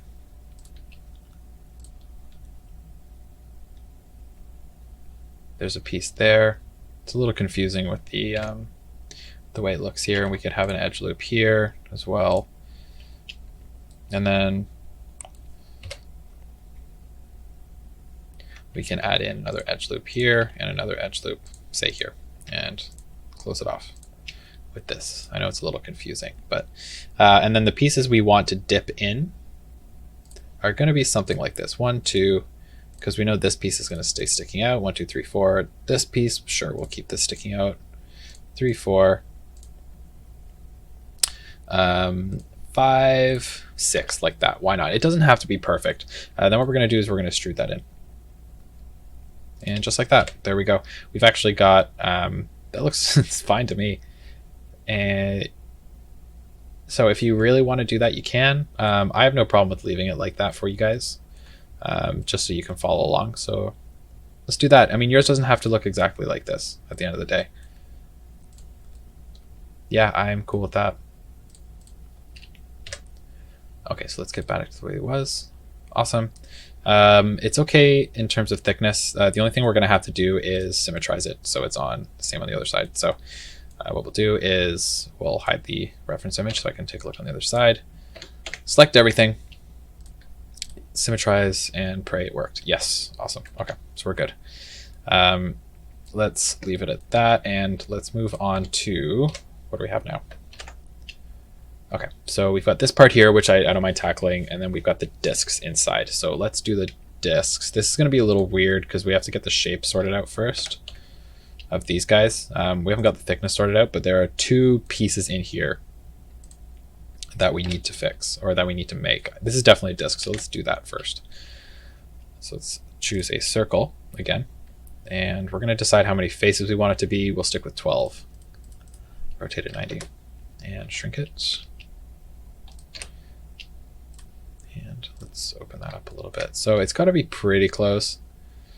And that looks pretty good to me. So all we're going to do is extrude it and expand it out so it's kind of lined up nicely.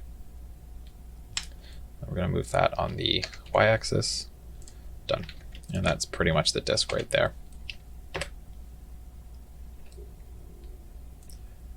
And what we'll do is we'll move it out of edit mode and we'll bump it forward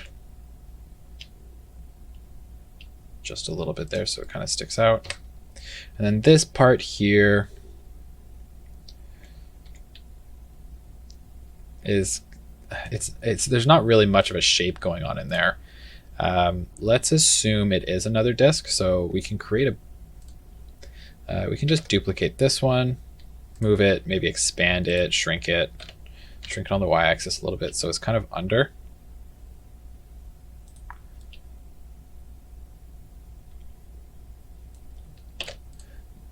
So we've got this guy here. Let's try that again. So let's shrink this. We'll make this a little flatter. And then we'll create another one. And we'll move it down to line it up, and we'll fatten it a little bit, just so it sticks out just so it's kind of standing out from the other one. That looks okay to me, so it's all lined up. It doesn't look great, if you ask me.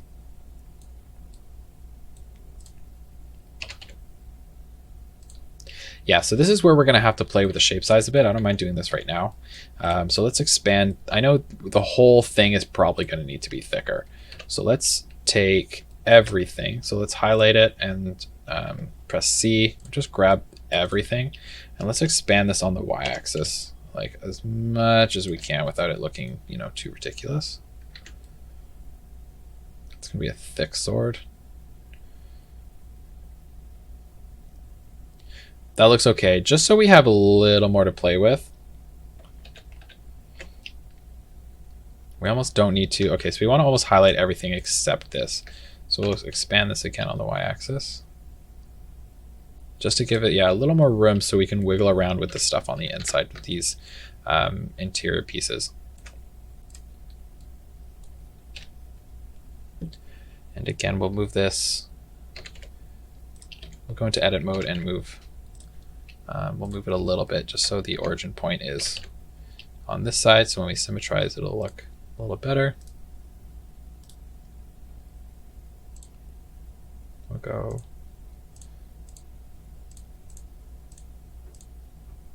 And it must be this guy. Great.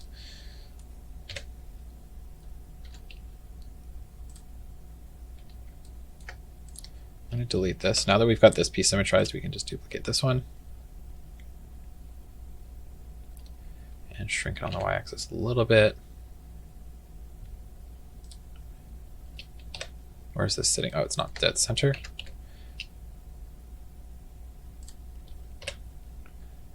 And that looks okay to me. Shrink it a little bit.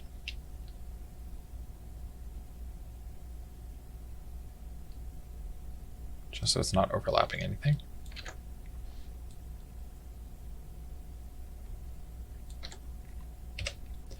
And so from what I've been messing around with, maybe another disk won't work. We can add in something in here to make it look a little better. Maybe even just a flat piece, honestly, might help. We just need something in here just to fill it up. This piece is going to be really insignificant, but let's just add like a cube.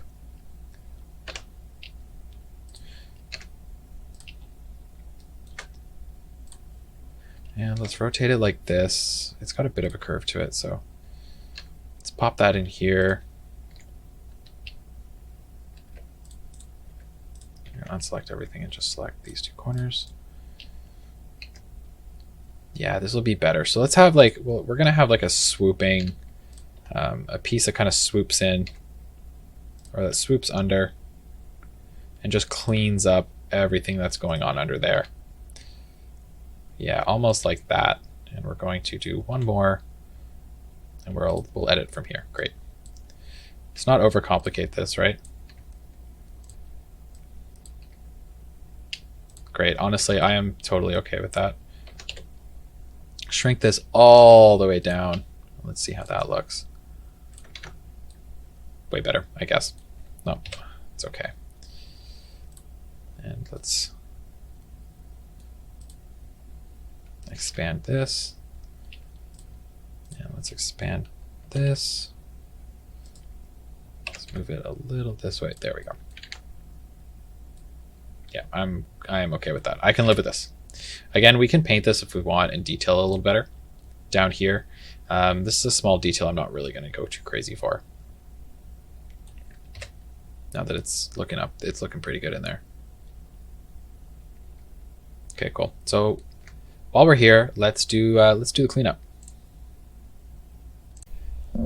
Okay, so I've been thinking this over a little bit, and I don't like this. I really don't like this. So we're gonna delete this, and what we're gonna do is we're gonna delete this also, and I'm gonna make this one big disk just to make.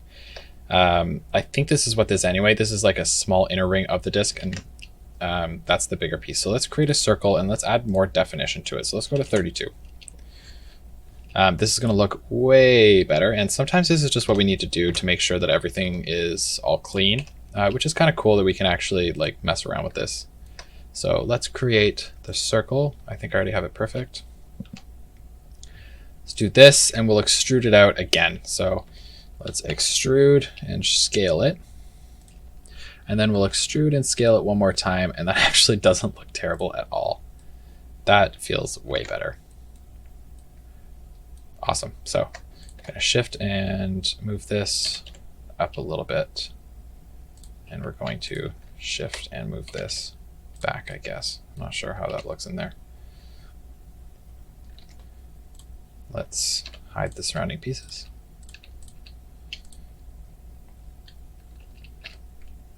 Add the face in. And see how that looks. Yeah, not terrible. Not terrible at all. So let's move this back a little further. And let's see how well this lines up and fits into our piece, or fits into our entire object as a whole. Yep, already 100 times better, 1,000 times better. So let's stick with that. So let's highlight everything else, hide it, and extrude this piece out a little more along the y-axis. Let's take a look at where the object is, and we'll symmetrize it just so the origin point is just on the inside. I don't want to create these faces all over again, and we'll symmetrize. Awesome. Now we can shrink this if we need to, and we'll bring everything else back in. It's definitely going to need to. So we'll shrink along the y-axis until everything's back in a picture. And it ends up looking pretty flat. But that's okay, because we'll select this face.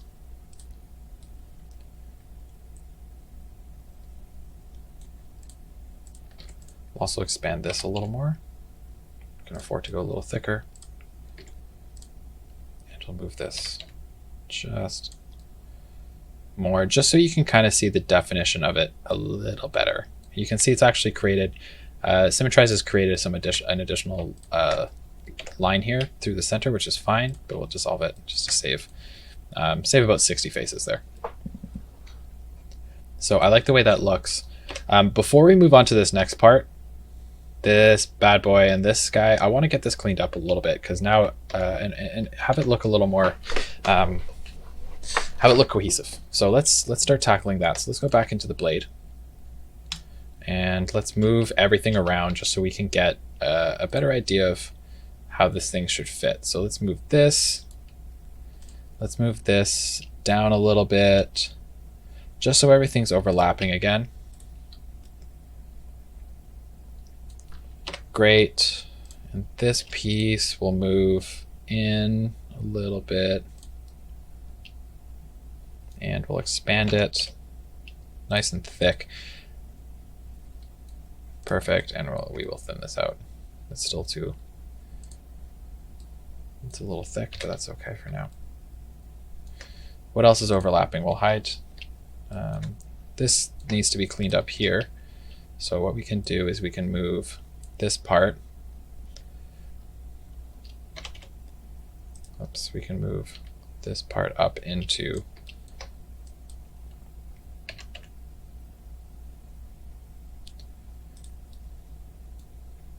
I'll shrink this just so it moves in. I actually like the way that angles in anyway. Shrink that part, and we'll move these guys up a little more. See how I ended up moving this around, but what we're going to do is I can manipulate this side all I want, which is great.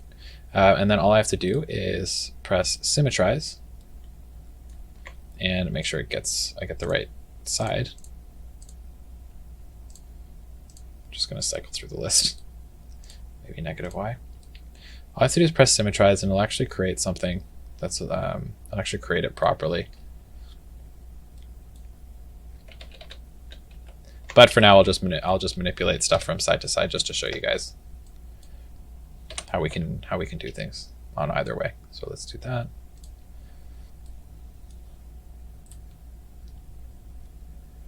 This is okay. This little piece here I would like to get rid of. So let's move this. Let's see how this looks if we move this up.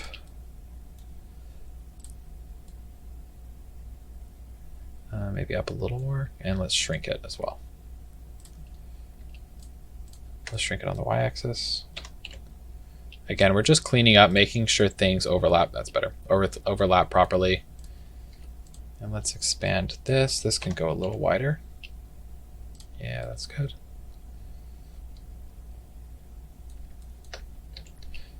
Let's see what else doesn't line up. This piece here doesn't line up properly. So what we can do is we can hop into select mode here, and we can manipulate these pieces. So this will go in here. This piece kind of cuts in here. Let's move this in here too. This is going to go out all the way out here. And this just got a little messed up when we did the Symmetrize, but that's okay. We can fix these pieces now and kind of clean them up a little bit. So that looks better, and we can move this back out. So like I said, don't really stress about getting everything every time you move anything. You don't have to fix it right away. It can all get fixed up later, kind of like in one big phase, which I prefer doing personally. Anything else we want to line up? Maybe clean this up, move this around a little bit, expand this here, pop that down into the corner. Yeah, that stuff's not going to be a huge deal. And we could fix up the length of the blade if we want. So we can take this whole side, and move it. Because it's not selected, so make sure everything is selected. This is actually selecting the pieces underneath, if you're curious. Let's get a little closer to pick those out. Select, select, select, and let's move it a little bit on the x-axis so it pokes out, and move that guy back in on the x-axis.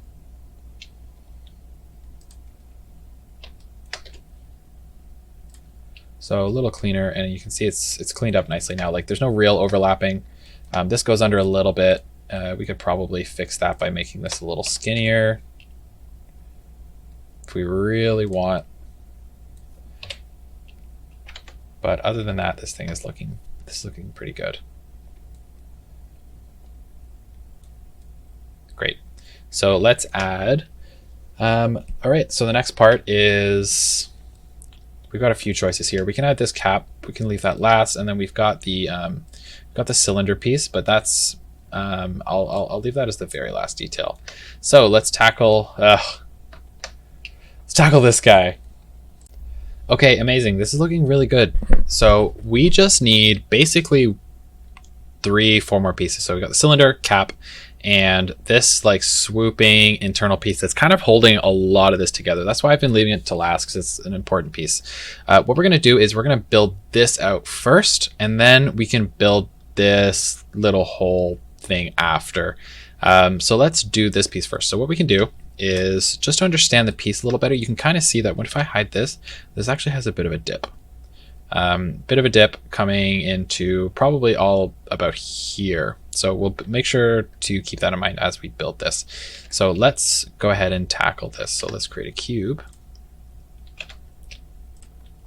And we'll tackle the flat part of this first. What I want to do is I want to have it flat and then kind of angle into the top. So we'll shrink this down and we'll get it like this.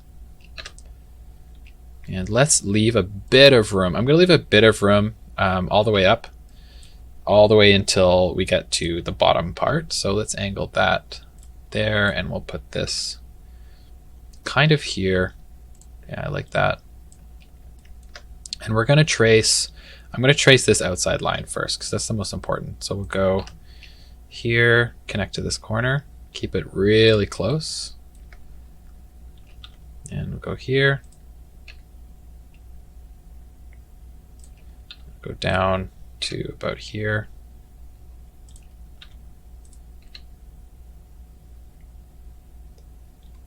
And for now, we can leave this for here. We can leave that for here. So let's fix these sides up. And we're going to make sure that they're hidden by this guard here, or else things are going to start poking out and not look good. And we're going to continue to, it looks like in here, it's going to just simply continue to swoop. There's no divots and there's no, it doesn't kick in or anything. So we can just continue to build this out. So I'm going to ignore this for now and I'll build over this in a second. Let's continue straight on to about here. And this is going to have to cut in about here. And let's keep going.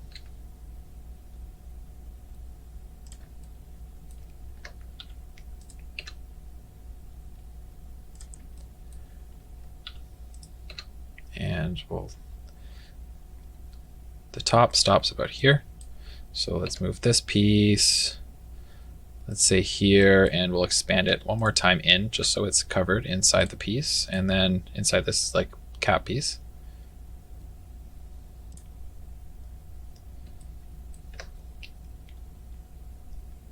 And that looks fine to me. So what we're going to do is we're going to extrude here. So we're going to extrude these guys. Highlight everything here. And this part, I'm okay with just extruding up to here for now.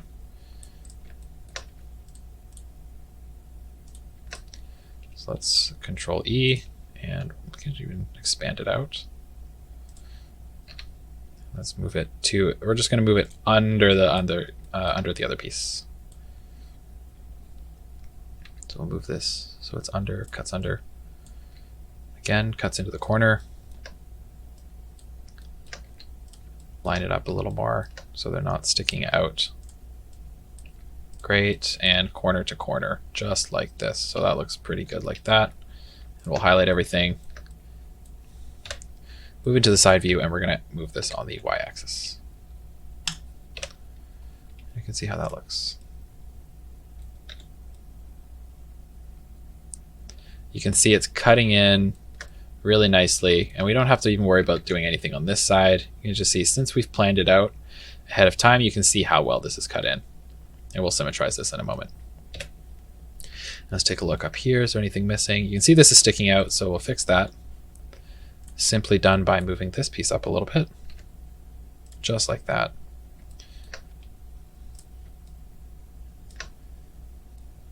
Now that looks great to me. Okay, so I haven't planned out how to do this part yet, I'll be honest. But I want you guys to see my thought process and how I am going to create certain things like this. There's a few ways we can do this. I think the best way, we could model this and we could just fill this face in and model it out. But what we could do is we could just get this general shape. Let's hide this. We could make a shape like this and angle it in and just make a Boolean and cut it out, which I am totally okay with doing for this. So what I'm guessing is this piece here is actually kind of covering more of the corner. So I'm guessing it looks a little more like this. It's just simple square with a little top sticking out, and then it's angled in also. So let's build that piece, and then we'll use that as our Boolean. And then we can kind of take this, and if we really want, we can take these pieces and like extrude them in here so they're covering everything. Let's see how that looks. Yeah, so we'll have to shrink it a little bit, but that's fine. Let's grab, oh yeah, it's hidden, that's why I can't see it. So let's hide that. Let's hide this piece. Okay, and we'll expand this on the y-axis so it sticks out again.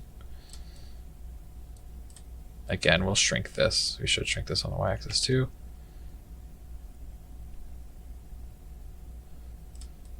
Cool, I like that. Yep, I'm gonna be happy with that. You can now really see the shape it's starting to take now that this is filled in properly, which is really exciting. So let's see. What we're gonna do is we're gonna create this this piece here. So we'll create the cube. Very simple. Rotate. And let's get this piece here. Move it so it's cutting in here. Ooh, that looks pretty good. And we'll create 2 loop cuts. Perfect. And extrude. Done. You don't have to overcomplicate things. This is really as simple as it gets. That is already much better. Now what we're going to do is, I've noticed that this almost seems to like cut in a little bit. Like it's not perfectly going straight into the hole. It's actually angled in a little bit. So we can do that as well with this piece. So let's hide this and we'll work with this a little more. So let's expand this out so it's actually reaching each corner. So it's going to look more like this. And then on this side, we can actually, on this loop, we can actually, let's just select it from this side. Let's do face select. From this side, it's better. We can actually just shrink this and kind of create the effect that we want to create just like that. Create a much more dramatic look on the actual image itself. We'll shrink this on the y-axis.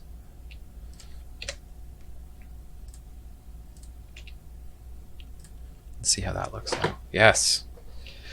Cool.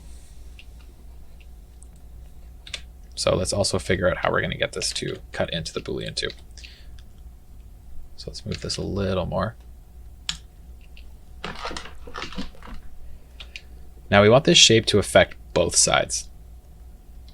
So we can either symmetrize it dead center,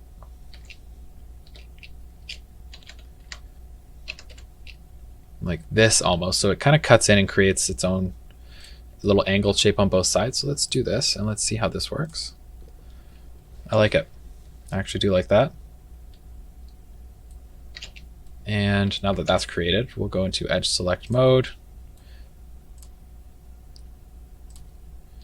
And we'll select, wrong one. I'm going to select this ring here and I'm going to Boolean it. And so we've now created a pretty cool shape there. And that should be good to go. So let's hide everything else. So we're going to take, now that everything's selected, we're only going to take these two. Now that they're the only two selected things, Control I will unselect the image, hide it. We'll go back into this mode. So now we're going to set up another Boolean like I showed you guys before.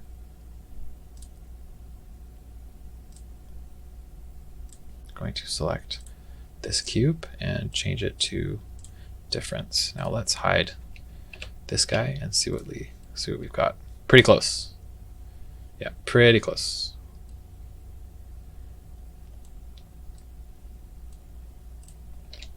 Now let's see what's going on with the cube that I just hid.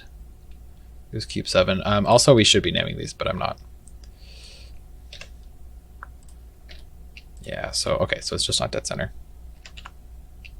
This, and we'll shift it on the y-axis. So now it's cutting out both sides very cleanly. So let's take another look. There we go. And that, just like that, it's cut out very cleanly.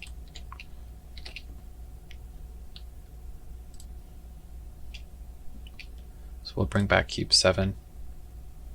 And let's apply this right now, just so we're not, and delete it. Done. So let's see what this looks like. Awesome. Super happy with that, honestly. Super happy with that. We can mess around with the corners if we really want.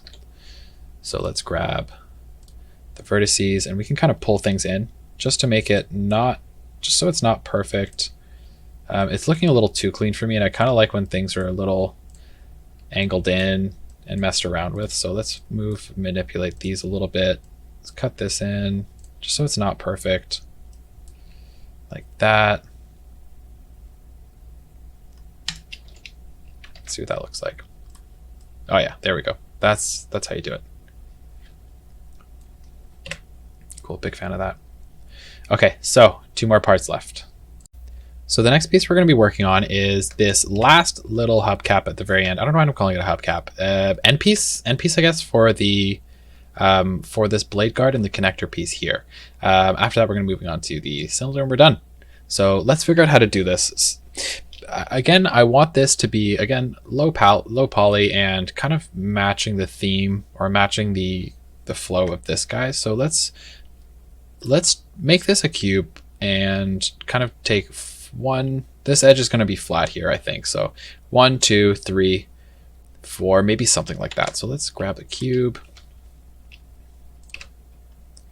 And we'll start with these pieces here. Let's see how this looks. And if we don't like it, we can change it. Manipulate this or move this over here. Move this here.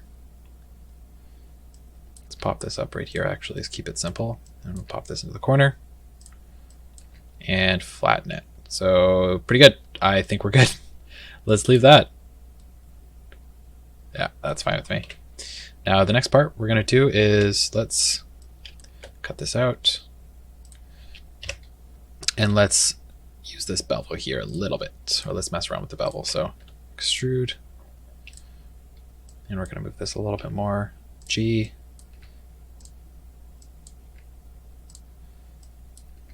have it sticking out over.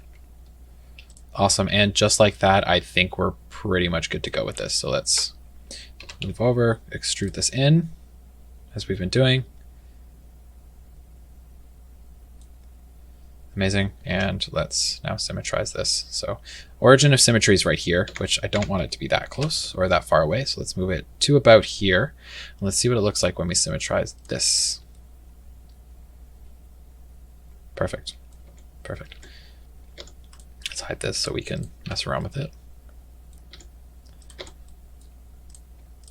And let's build this up. Something's doubled up here. Yeah, there's some extra pieces going on here, but that's totally okay. We can dissolve vertices, and it looks better to me now. That should be fine. Again, we'll clean this up in a final, like in a separate video. We're just adding faces for now.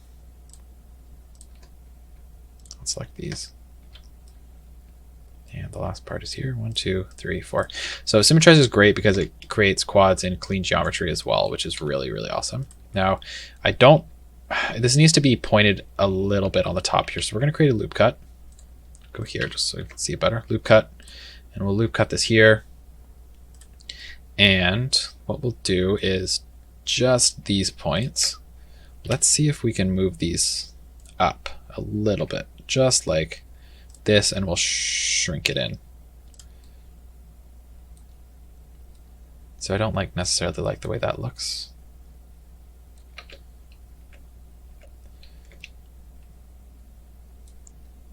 So if we could somehow move this a little better. So G, let's go here. Yeah, even like that, and the point here we can move kind of along this. That is better. That's better. Yep, much better.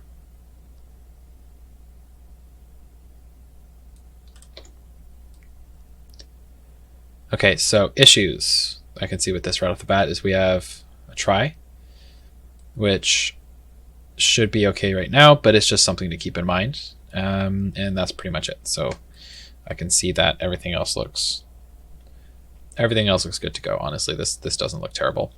And we're kind of at the end here, so I'm not going to get too finicky with these pieces. Now let's take a look, see how everything looks. So it's a little thin. So let's expand it out. Cool. Much better. And I actually like how this piece cuts in and under the under this piece here. You can kind of see how it's actually building into it, which so it looks nice there. All right, so let's finish off this modeling part with the cylinder, which should be really easy. So we're going to create a cylinder. And 24 pieces or 24 edges, vertices should be good.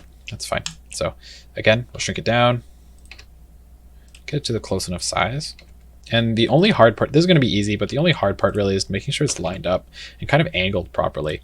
So let's rotate it and just kind of get a matching idea of how it's going to look. Yeah, good enough for me.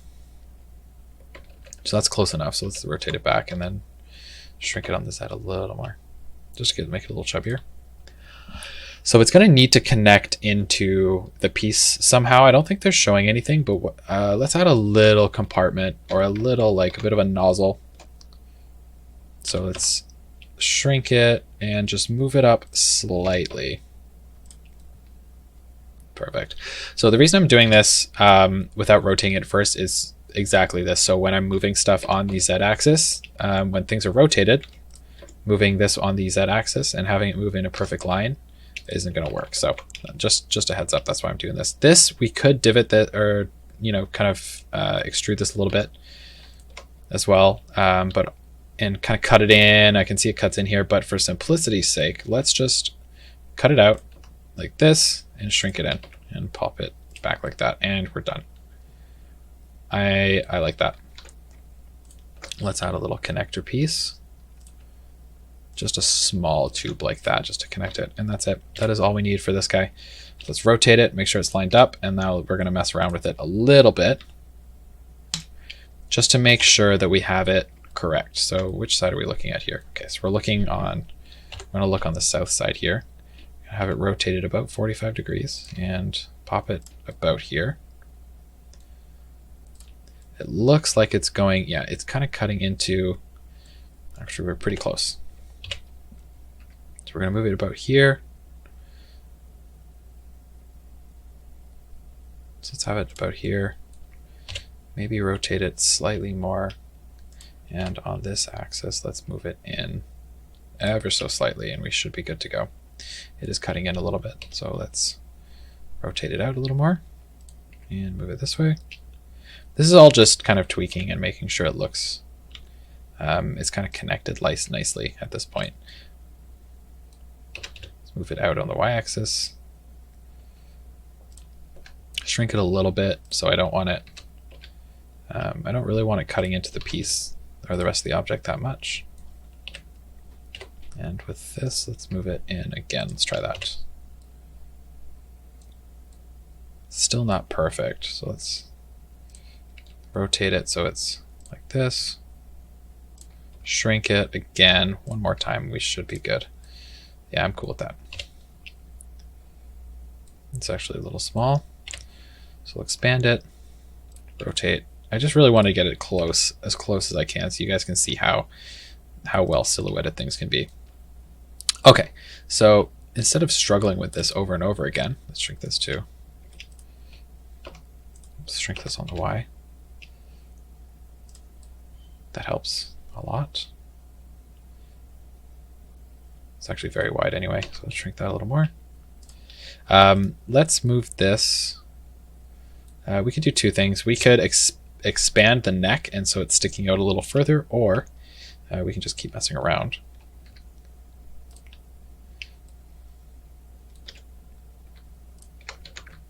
And let's push the neck up into the piece a little bit. There, so it's connected. That's good enough for me. I like the way that looks. Amazing. So this looks pretty good to me. I think we're good. What we can do is we can actually symmetrize this as well, so it's perfect on the other side, or we can just do this as well. So we can Control D and then rotate it 90, negative 90, and then move it along the x-axis, kind of pop it in right there, so we know it's pretty much going to be the exact same. Let's line it up a little more.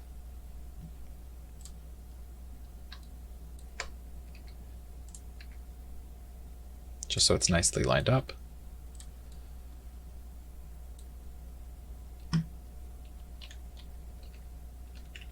Let's get it on this side so we can see a little better.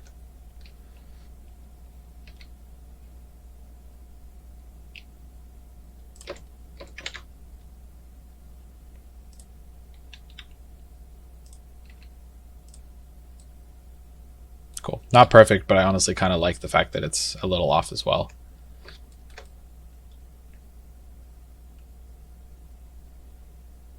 Amazing. That is looking so good. So good. Okay. So let's just make sure through our image that there's nothing really else going on. We've got all the parts we need, and I think we do. So let's take a quick look at it and tell me what you guys, let me know what you guys think about this.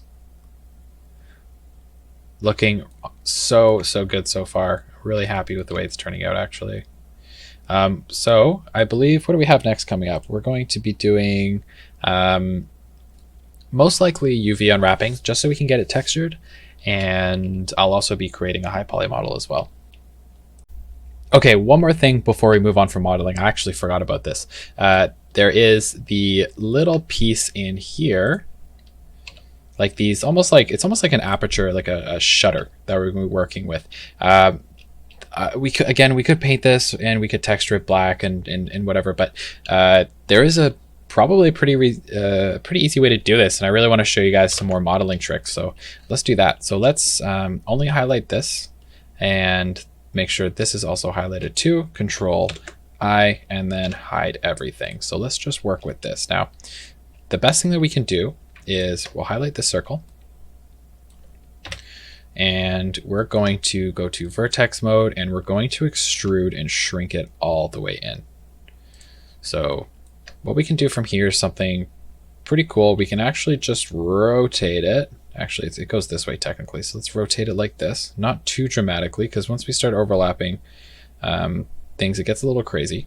So let's rotate it slightly, maybe expand it out a little bit, and we'll go to face mode. So what we can do is we can have, let's say, these three parts. It's going to look like this. These are the parts that are going to be sticking out, and then this part is almost going to be, you can see from the image, like kind of these are dipped in, really, and then this is also pushed back also. So let's bring that back.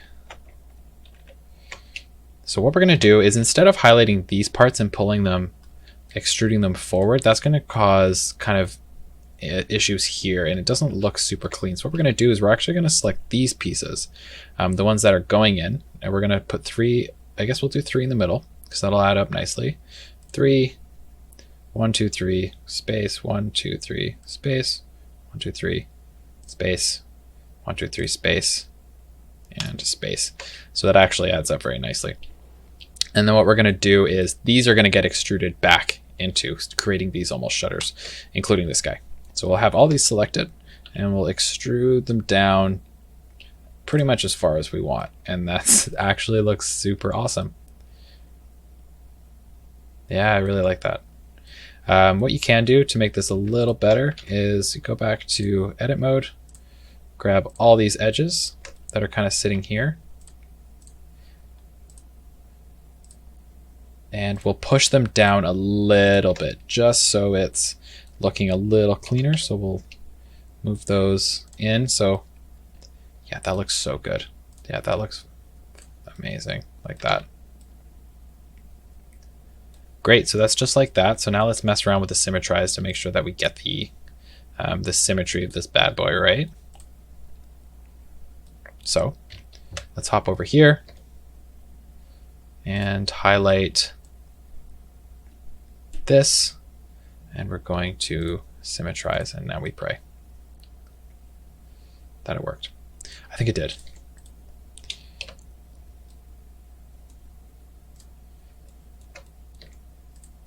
Right, so since we I didn't delete this face when I Symmetrized, so we can delete this, and there we go. There she is. Looks really good if you ask me. Really, really good. So let's Alt H and do a few things and bring back the everything, and let's clean up a little bit just before we move on. So now with everything selected, press Tab and Alt H, just so it brings back other stuff that you've hidden in the past. Select everything, press A, go to Mesh, clean up, and there's two things we're going to do. We're going to remove the doubles As you can see, it's removed 86 vertices. These are with extrudes that we forgot about. Maybe Symmetrize has doubled over a few things. So we just dramatically lowered our count there. We're also going to go into shading, normals, and recalculate outside. This is going to make sure that all of the pieces and all of the faces are facing outwards.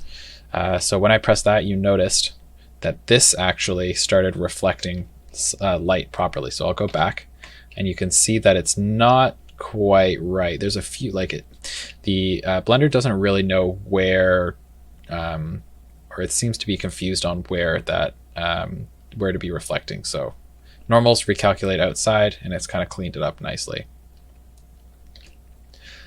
Okay, guys, so I think we're done. Now we're done the modeling.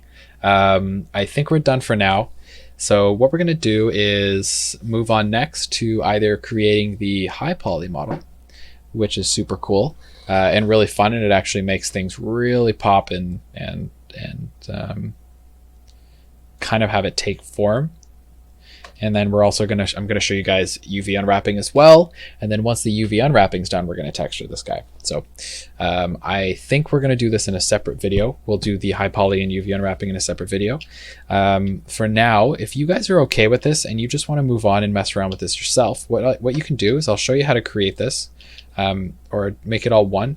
You can select everything by pressing C and then scrolling your mouse wheel, select it all. And you can just press let's have a main piece and then Control J. And now you can see that it's all connected into this one piece. It's all connected. So if you want to export this and mess around with it, just like that, go for it. But me, I'm going to keep it. I'm going to keep these pieces separate for now before we move on. Okay, guys? Let me know what you think in the comments below, and we'll move on from here. Hey guys, welcome to Stylized Station, and this is part 2 of creating a stylized sword. And in this part, we're going to be cleaning things up and then creating a high poly model. As you can see here, I've already named everything and broken it down nicely. So if you want to go ahead and do that on your own time, name them whatever you want, that is totally fine. So let's get right into the cleanup. So the first thing we're going to do is we're going to take a look at all the n-gons that we've created earlier. So let's take a look at this guy. This is the first one I found, which is this one here and this guy here. So as you can see that if we go into edit mode, there's about 1, 2, 3, 4, 5. There's a ton of vertices here, and it doesn't create a great effect, especially when we try and subdivide this. So I'll show you exactly what I mean. So let's add a subdivision modifier. And you can see it's just an absolute mess, and there's no way to fix it, because as you can see, when I try and loop cut in here, you can see it gets killed here. We can't even loop cut right here. So there's no point. So let's fix this up a bit. There is an easy way to fix this. So what we're going to do is we're going to create polygons, which is very simple. So what we're going to do is we're going to turn on snap, which is up in the top corner here, and we're going to make sure it's set to edge. And from here, we're going to create basically 4 vertices for each face. So what we can do is we're going to take E for extrude and then snap it to the edge all the way around.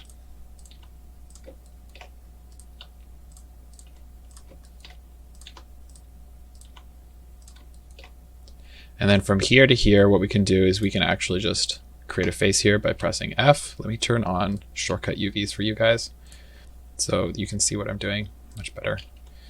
We're going to continue extruding this.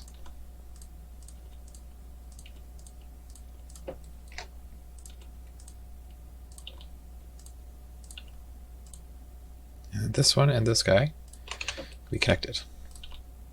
Oops.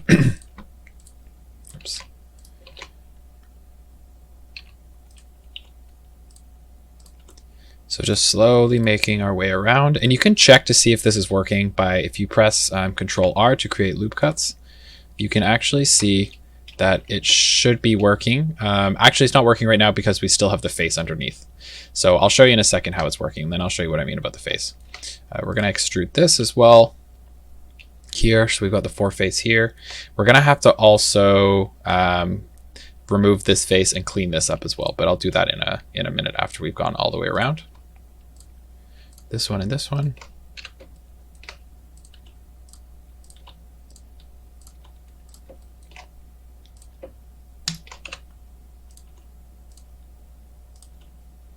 Okay, so now we're going to delete the faces that really need to go. And we're also going to extrude these guys, these n-gons here, because technically this is 5 points here. 1, 2, 3, 4, 5. And we're going to extrude this down. And now we're going to go to face mode, delete the face that's underneath, because we've just created lines really. Delete this face, delete this face, delete this face. These are all the n-gons. We're going to press X, delete all the faces. So as you can see, a bit of a mess right now. And we're going to clean this up. So let's get the guys in the middle first. So 1, 2, 3, 4, press F. Amazing.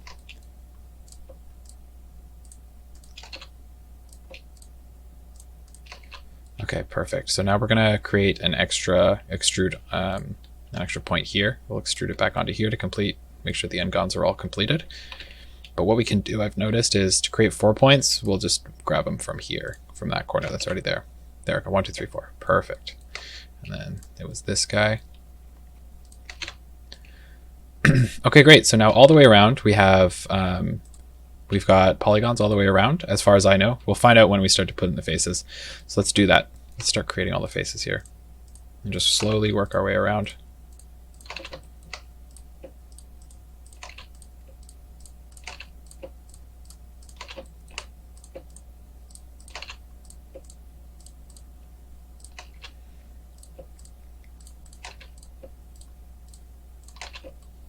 You can see the shading's weird on this. It's most likely because Blender doesn't really understand which way this is facing. It probably thinks that this is the backside. So what I'm going to do after I get this faces cleaned up is I'll show you how to fix that as well. Because I'll show you what it looks like when the light bounces off of it.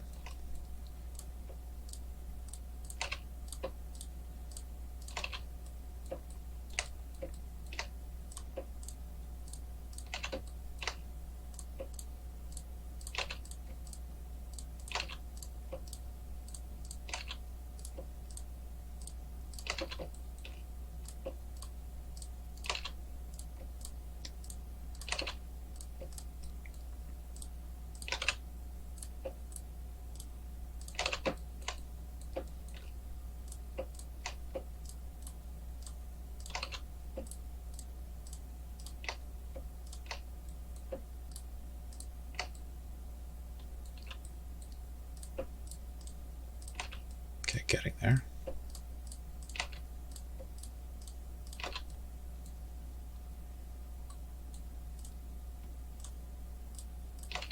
Get all the big pieces done. And there we go. Okay, cool. So that part is, whoops, let's try that again. Face, great. So you can see that this guy's bounced weird, and you can see actually when you loop cut it, it ends right on these 2 points that I pointed out, right here and right here. That's most likely because the normals are flipped the wrong way. So we're going to highlight everything. Highlight everything. We're going to go to mesh and normals, recalculate outside. And let's see if that helps with anything. It doesn't look like it. Nope, doesn't look like it's done anything. I don't really see what's going on with this guy. So what we're going to do is we're just going to select this face. We'll delete it and we'll rebuild it and we'll see if that fixes it. 1, 2, 3, 4. And it looked like it did. Let's grab this guy, which is the one that doesn't work. This guy, 1, or we'll delete the face. Just rebuild it. And R to loop cut, great, and it looks fixed to me. So now we can press Control R and you can see it's nice and clean loop cut all the way around. So this is going to be able to, we're going to be able to put the subdivide modifier on this with really no problems. Looks great. The next one we're going to move on to is, now that that's cleaned up nicely, we're going to move on to this guy. Now this guy's a little bit more tricky, and I don't necessarily think I'm going to spend too much time actually trying to fix this. We can try something real quick and kind of do the same method if we really want to make sure that this is cleaned up properly. However, I don't think it's going to be necessary, as I think you guys get the idea of how it works. I basically be connecting and creating polygons in here, and we just won't hit this guy with the subdivide modifier. To clean it up, we're just going to hit it with a bevel and probably fix it up a little bit, just so you can see it looks pretty good like that. So I think we'll maybe skip this one just for for time's sake. So next one, I think everything else is going to be pretty much okay, minus maybe this guy. So there's another N-gon in here. So let's select it, and to isolate it, Control I and H. So I know there's an N-gon on here. Basically, it's going to be this guy, this face, and this face. So what we're going to do is we're going to do the exact same thing we did before to make sure that everything's lined up properly. But this way, but this time around, it's going to be a little easier since there's less faces. So let's hop into here, Vertex Select mode, make sure snapping is selected, and we're going to put these here and this here to make 4, and then we've got 1, 2, 3, 4 for here, 1, 2, 3, 4 for here, and let's see where else we can fix this. But this guy over here, that might work. 1, 2, 3, 4. Yeah, let's put it here, and let's put this guy here. 1, 2, 3, 4. 1, 2, 3, 4. Okay, and then 1, 2, 3, 4, just to create a little face here. And we're going to delete that face, and then we're going to connect the dots. We'll just do it on this one first, just so it's not super confusing. 1, 2, 3, 4.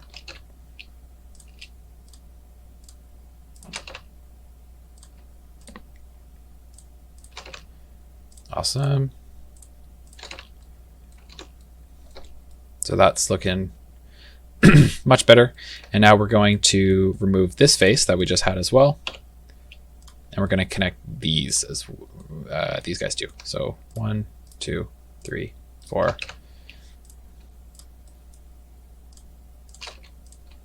Now, normally I wouldn't show you guys this, but I think in future videos I'm going to be skipping this part. But since this is kind of like the first video showing the workflow of how I do everything, I'm going to keep this in for now. 3, 4, just so you guys can see exactly what happens with the cleanup. And then now we should, fingers crossed, be able to loop cut, no problem. Beautiful. We get a nice clean loop cut in there. Now, instead of doing that again on this side, as you guys probably know, what we can do from last video is highlight everything, Symmetrize, and then I think it's -Y. Beautiful. -Y to +Y, and you can see here that it's nice and cleaned up. And that looks really good and looks pretty much ready. Now there's only one other area I think that's going to cause some issues, which is this little guy here on the blade. So we'll highlight the blade, Control I, H, and it's kind of this corner here, this end gone. 1, 2, 3, 4, 5. I really don't like it. So what we're going to do is we're going to delete this face and probably create, what's the best way to do this? We've got 1, 2, 3, 4, and then a triangle here. So maybe we'll just create triangles and delete this face. Let's delete this face and see how it looks. So 1, 2, 3, and 4. 1, 2, 3. And I'm okay with this. This is just going to be a lot better and a lot prettier than, yeah, now we can loop cut all the way through. It's still going to be a lot prettier than the N-gon, because when we subdivide this, we won't be able to manipulate the subdivision at all. So we're going to delete this side, or mesh, Symmetrize, and just pray it worked on this side. It did. Great. I love Symmetrize. It's amazing. So one more quick overlook on everything else, and I think we're good to go on here. This piece is going to be fine, I can tell you that. This piece, I really don't want to deal with it, so fantastic. These pieces are going to be easy. This is a piece of cake now. This piece, let's take a quick look and see how this looks. Yep, that's going to be fixable. We'll be able to work with that, no problem. Fantastic. Okay, guys, so make sure you guys remember to save these. So basically, Blender 2.8 is a lot better, but Blender does crash a lot. And I know I haven't been reminding you guys to save, but please save your work. So in the next video, we're going to be actually moving on to the high poly model, which is pretty exciting. I'm going to try and make this an all one video, but we'll see if I mess up. We'll have to break it up. Okay guys, welcome to part 2 of creating a stylized sword. In this part, after we've cleaned up everything, I guess this is part 3.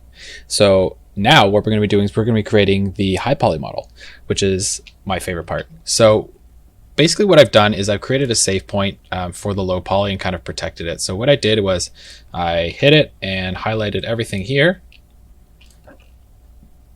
And let me put on that so you can see that. And I highlighted everything, pressed M, and moved to new collection, and I named the collection LP Save. So this is going to be my low poly, and I want it to be kind of untouched. So I'm going to deselect disable collection and disable collection for viewport selection as well.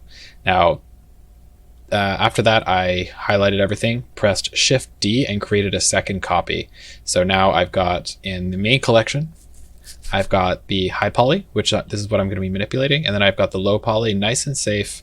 All its individual parts unable to be touched down there. So we're going to leave that there for now, and then we're going to start to work on this high poly. So let's start tackling this. Basically, what we're going to do is we're going to add a bunch of layers of different types of subdividing and smoothing, and we're going to make this really clean because, as you can see, it's got a very low poly look. You can see these edges are very brought out, very distinct. So the first thing we're going to do is we're going to basically break it down piece by piece. And then from there, we're going to manipulate each piece and clean it up. You'll see what I'm talking about. So first, we're going to break it down piece by piece. So let's start with the blade. What we're going to do is we're going to enable smoothing on everything. You'll get used to the pattern as we go along.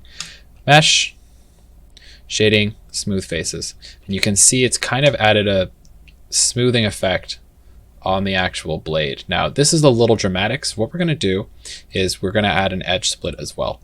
And now the edge split will actually count and continue to smooth things for anything that's under 30 degrees. Once it hits 30 degrees, it's going to stop smoothing. So something like this, which is almost 90, won't count. So let's keep moving this up and you guys can see what I'm talking about. And as I move it up, the smoothing is going to kick in. So let's kick it down to 30, down to 0, and you can see it's completely unsmooth. So let's put it back to 30, just so you guys understand how it works. And that's already looking much better. The next thing we're going to be adding is the subdivision modifier. So when we do that, before we do that, let's Control I and hide everything else. So we're going to add the subdivision surface. Now, it doesn't look perfect right now, and it doesn't look right. There's all these gaps. This is because it's overlapping with the edge split. So what we're going to do is we're going to bump up the subdivision to the top. We're going to do this every time as well. Now you can see it still doesn't look great. So what we're going to be doing is we're going to be adding edge loops into our subdivided surface and kind of bring the edges back out. So we can also bump the view up a little bit and make it look a little more defined. But as we add pieces, this will get a little complicated. So let's start. So what we can do is we can start with these edges here. We can add edge loops. So Control R, and we're going to add, I'm going to show you exactly what it looks like.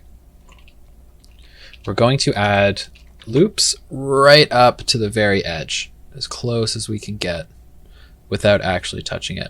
Great, let's turn off snapping as well. And you can see that it starts to bring out the edge a little more. And then we're going to bring it down here. Anywhere where you think there's going to be an edge that needs to be added, an edge that needs to be sharpened, you can kind of bring the edges right up. And you can see that's already looking way better. And let's do it on the back side here for this side, back side for this.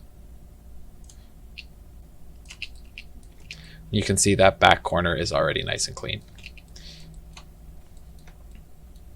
We're going to add it in here as well.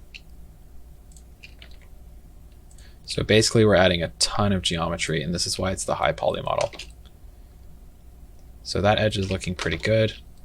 We're going to need one. See how it's too curved here? We're going to need to add edge loops here and an edge loop on this side too. Basically any side, any point where there's a curve, try and add edge loops onto both sides. Now to get this divot part pointed out nicely, I'm going to add that one there and to the, oops, and to the bottom. This isn't the bottom actually, it's down here. So let's add it in here, right in here. That's where we're going to add it. And then here to clean out the edge. And we're going to add edges here, here, and there's one tucked in here as well. Let's tighten that up. Here. Great, and you can now see how it's really starting to take shape. It's a little funky down here. So we're going to add one here on this corner.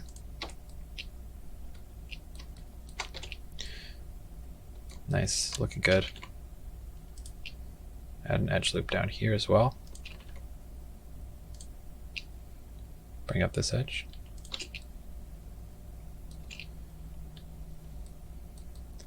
Now what else do we have a problem with? This doesn't look great, but we can move these around and fix it up. There's one here.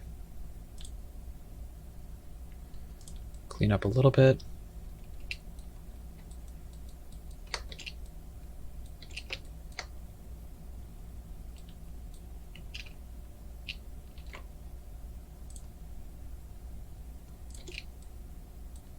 Pick that edge out a bit. And on the back side here, we're going to have edge loops too. You can see it really starts to push the pieces back in. Right back up into the corners. Looks great. Let's get this back side. Amazing. And we'll get one more edge loop in here. Let's see how it's affecting the rest of the model. Good, looks awesome. Now, there's a few parts we could clean up as well. Like in here, this is weird geometry, and this is kind of what I was talking about with adding more subdivision and messing around with it a little bit to get the effect you want. Maybe adding a piece in here will help. Nope, so let's delete that. Add a subdivided piece there, it's already there. And let's try adding one more to the bottom. Didn't really help, and you can see it's right here with this n-gon right here, or sorry, with this piece, but I'm not gonna spend too much time stressing about it right now. We can get this later. Now there's this piece here, which needs to be pulled up, tightened, and this piece is already done. So now you can see there's tons of geometry that's been added, and how much work it actually is. So you can actually see what happens if we move this around. Yeah, you can see it's just pulling it. Isn't doing a great job pulling it, but that's okay. From a bigger perspective, there's not a whole lot that's going on here that's really going to make or break anything at all. This part here, we could add another edge loop here, just because this is a corner here. And we'll add one on this side too, just to clean the back up. And there you go, that actually cleaned up that side there nicely.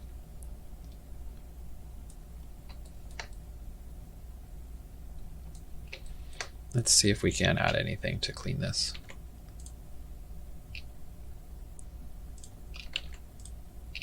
Clean up this edge here. Didn't really seem to help, but that's okay. So we've got one piece done here, and that's looking really, really great. Now there's one more thing we can add to kind of control this even further, which is a bevel, which is going to clean up these corners nicely. So we're going to add a bevel, and we're going to bump the bevel up to the top. You can kind of see how now it's cleaned up these corners. Let's put it in orthographic mode. It's really cleaned up these corners and sharpened the edges quite a bit. With the bevel, we can add a bunch of segments to it too.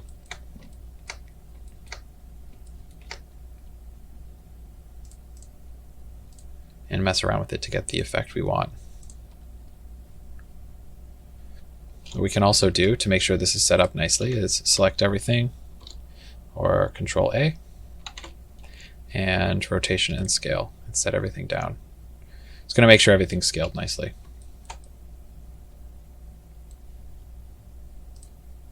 So you can see the difference when I remove it. Whoops. Yep, so this is the clamp overlap. So basically the clamp overlap is making sure that nothing's going to be overlapping, for lack of a better word, that once it hits a certain point, it's going to stop creating a bevel. And let's move this down.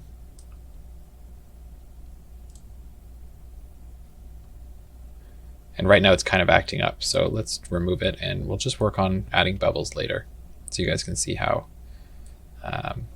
they work. So let's move on to the next piece. Let's move on to this guy. This will be a good one to do.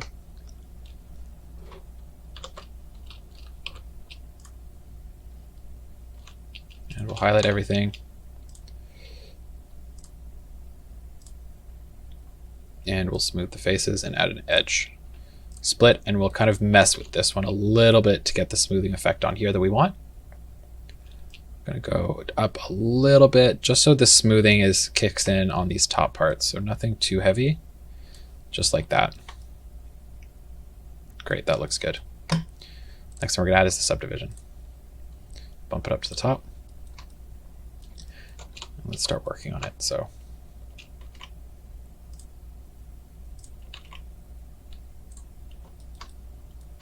get the sides worked out first.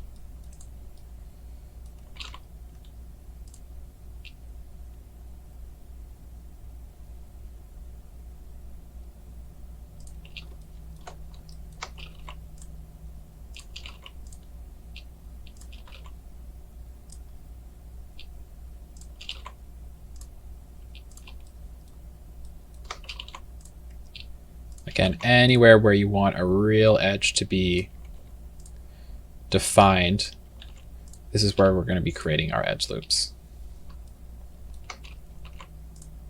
Pull this up here.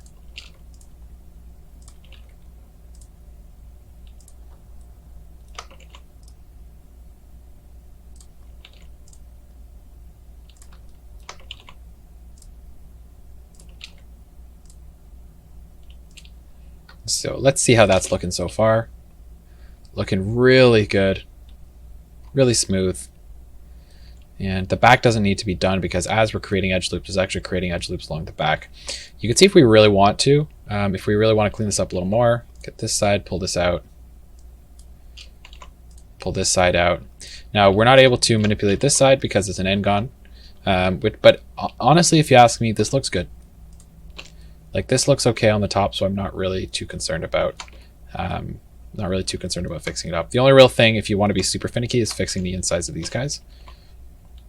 I'll do a couple just to show you, and then maybe I'll do them off video. Is pull this down on the inside, pull it down to the bottom, and then maybe we'll add an edge loop up top, and then one here. But again, this really isn't going to be necessary. You can see it does clean it up nicely on the inside.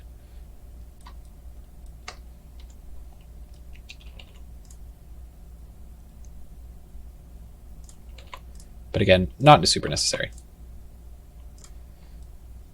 It's just adding extra geometry, but let's go ahead and do it anyway for practice.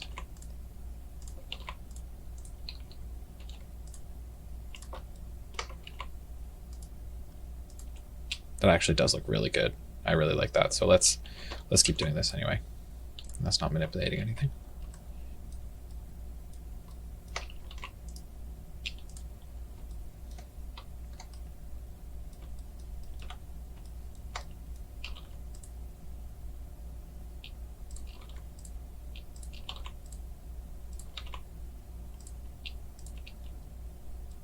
Awesome. Now let's symmetrize this and see what happens. I'm actually curious. See if it'll do it on this side as well. And let's try -y to -y. And it did. Great. So you can do that and you can affect the opposite side as well. Hopefully that brings no complications around later. I doubt it, but I'm glad to see that worked. Anything else? No, that's looking pretty good. So let's add a bevel again. Maybe it'll work a little better on this one, just so I can show you guys how it works. Bring it up to the top, and we'll have it bevel on an angle, which the angle would be, let's increase it a little bit. You can see it's only going to bevel certain corners. And it's not really working that great, which is okay. Let's bump this down a little bit. That's probably why it's doing that as well, to 0.5. Yeah, it doesn't look great. So let's forget about the bevel maybe for this tutorial, and I'll show you a proper bevel tutorial later on. But right now this looks really good. Okay, so this one's done.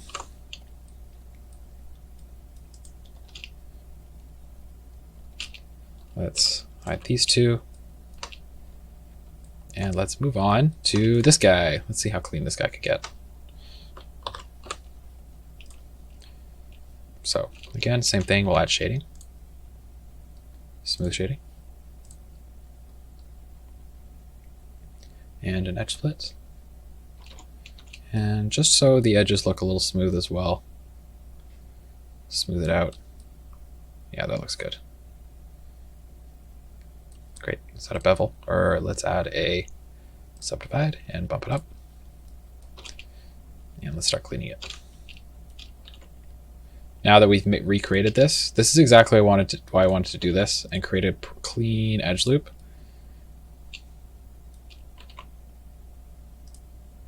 Just so we have a nice clean look and clean geometry. So when we actually do change this around and do manipulate this, we aren't facing problems down the road. I'm just working on each corner. Nice.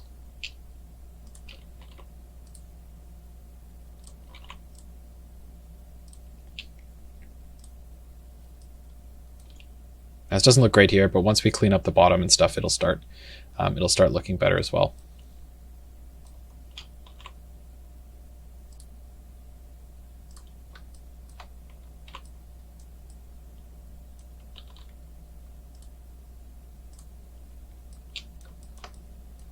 Just adding all of our edges down here.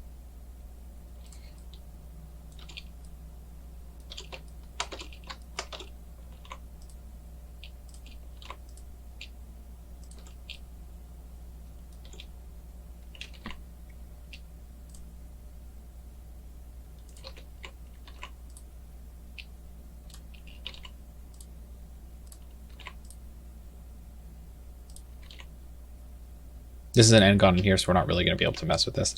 It's fine to have a little guy in there every once in a while. What else are we missing here? This corner doesn't look super cleaned up. Let's tighten up that corner. Do what we can inside the end gun.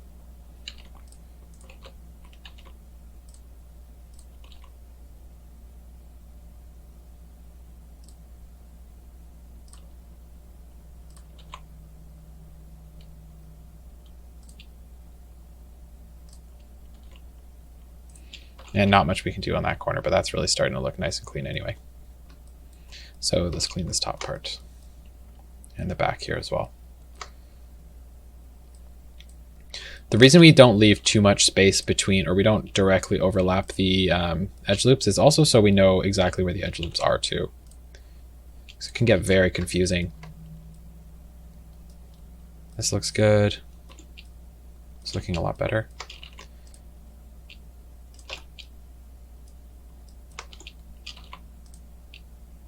Make this edge more defined.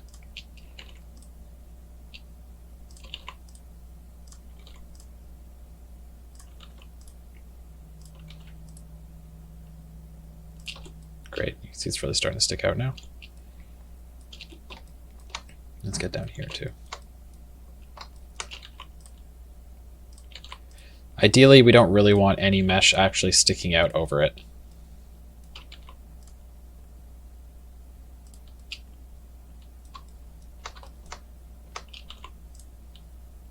Pull that all the way out, nice. And maybe we can add something here. And close that in too. Nice.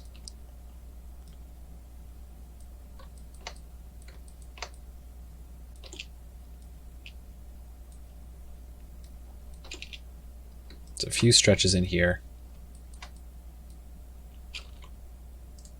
You can kind of manipulate a bit and clean up.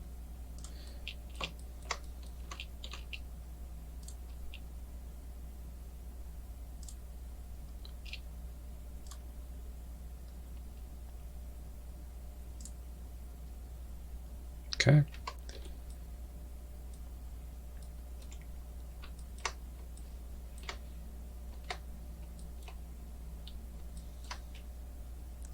So let's see exactly what's going on here. Grab some faces. Let's delete this face. Yeah, and you can see that face was the problem there. So let's 1, 2, 3, 4. Let's build it back and we'll see if it still appears. Yeah, so this is what's causing the tearing right now.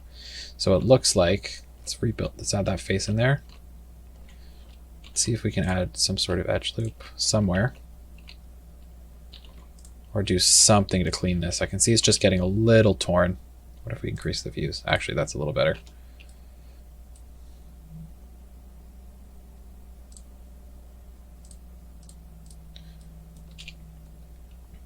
Yeah, it just looks like this face really isn't perfectly straight.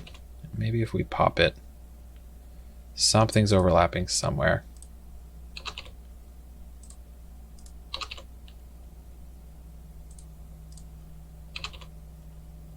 So face somewhere pulling on something, but really at the end of the day, it should be okay for now. We'll just leave this because the other side's affected by it too.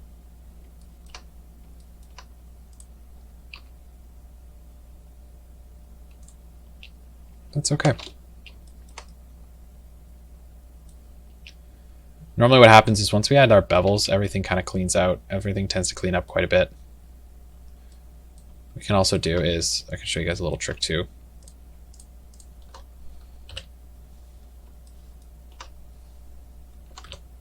If we really want to clean things up, we can do this as well. We can create points on there. But you know what? Let's not do that either.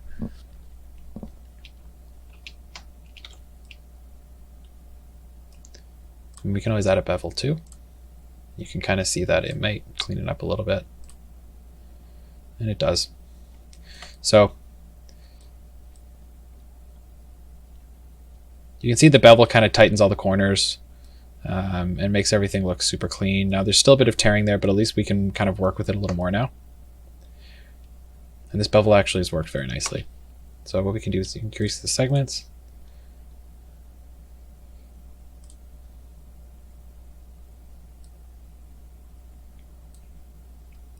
And we'll leave that the way it is for now.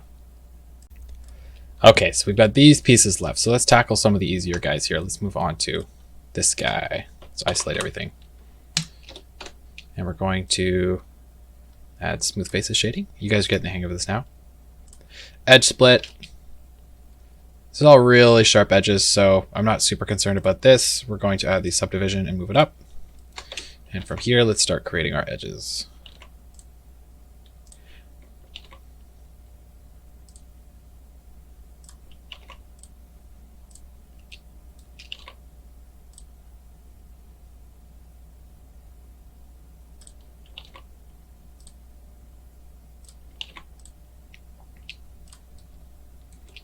Not looking pretty good so far.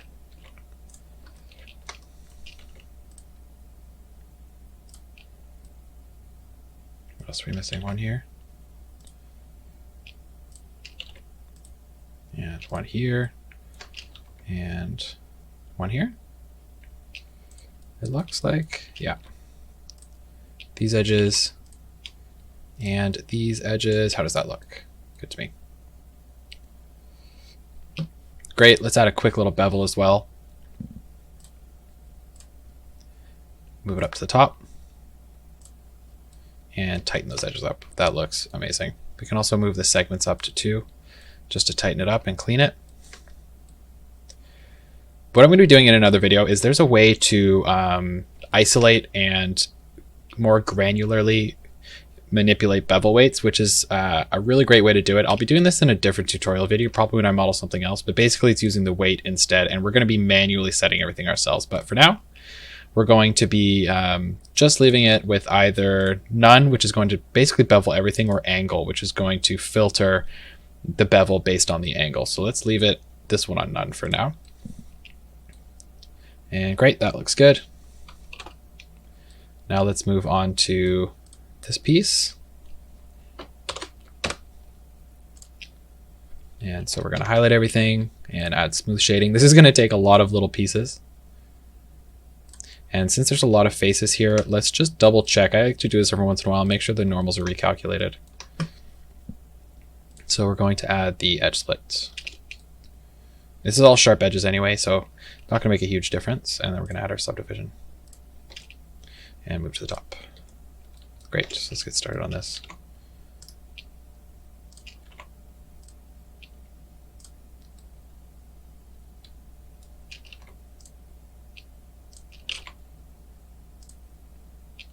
Nice sharp edges there.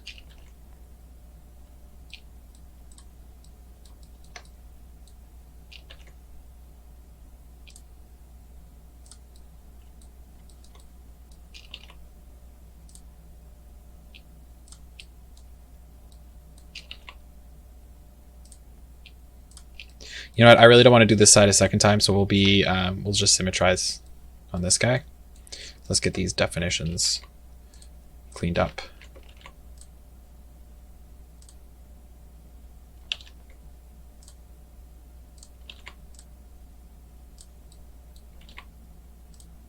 Pull this in. Pull this in. There's just something so satisfying about when you're cleaning up your subdivision, like a subdivided surface, and just watching everything slowly pop into place.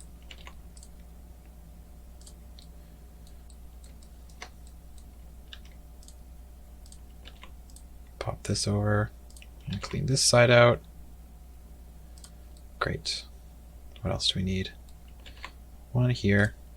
Bring up this edge. And maybe one here as well to clean this edge too. Tighten that up. This edge needs to be brought out a little further.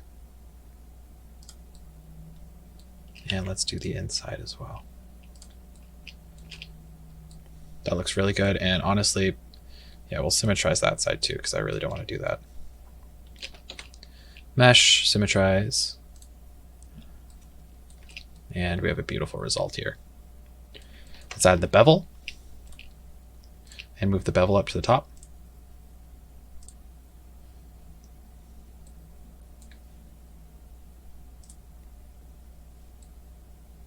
Now you can see this is probably too small. That's why it's not actually doing anything, because it's set to clamp overlap, so it's just instantly clamping. Let's go to 0.5 and see if it affects anything. This might even be too small to bevel, which I'm fine with. Let's go to 0.2 and see if that starts to work. It looks like, oh, 0.02. Let's go to 0.02. Now it's too small to even make a difference. So you know what? Let's kind of forget about beveling this. And that looks nice and clean there anyway. Let's do this corner too.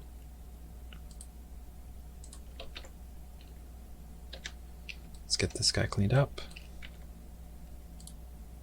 Pull that down nicely. There we go. It's all about just like finding little pockets and corners and making sure they're all clean. Just like that. So you can see how much geometry is just generated just from this guy. Pretty ridiculous. Pretty ridiculous. So I don't know if those changes on that side are affected on both sides, so symmetrize that. Great. Let's bring everything back. And let's move on to, we're just slowly working our way down. You can see it's really starting to get nice and clean. Let's move on to this guy. This guy might be a little tricky just because there's so many little pieces of geometry to work with. This is kind of why I wanted to paint things on in the first place. But this is good practice for everyone, and I really want to show you guys how this works. Smooth faces, and then we're going to add the edge split. You can see that's really smoothed it out. And let's drop it a little bit. Great, I like that. Now let's add the subdivision. Let's see how bad this is. Okay, not terrible. We're going to have to add a lot of pieces here. So let's start. Let's add the edge loop here, which we've already created. Wow, yeah. It's going to be a little hard to use. Let's cut this in, see if that's the right thing to do. We'll find out. Already looking pretty good.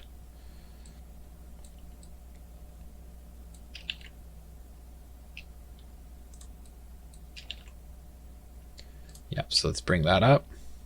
I'm going to bring another one down. That should help quite a bit. Yes, looking so good. So good. It's not perfect. If we really want to be extra detailed, we can probably do this. Let's see how this is affecting. Yeah, that's adding a nice clean edge to it. So let's go ahead and do it over here.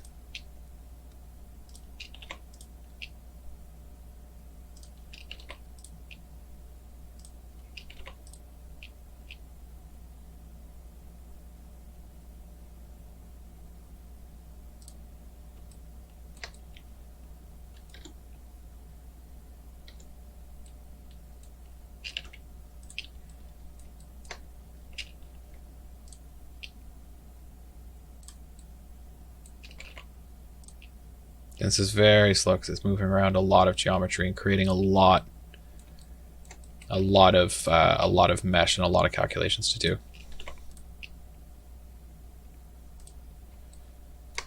You can just see how impossible this would be to work with if we didn't have a low poly model in the first place to bake onto this.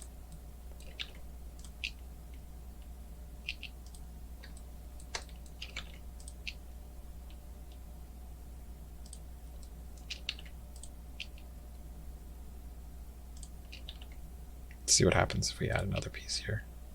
Yeah, tighten that a little more. Have it just coming off barely. And that's not necessary.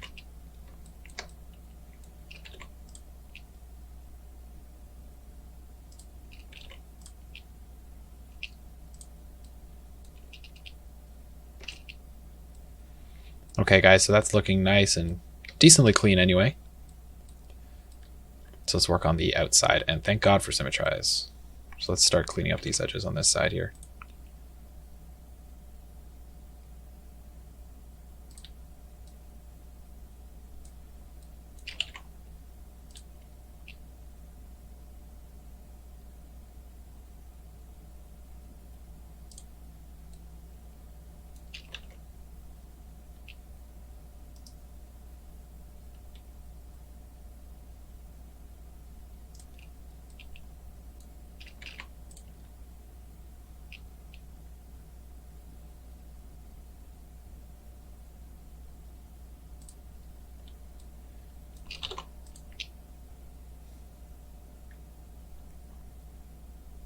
Almost there.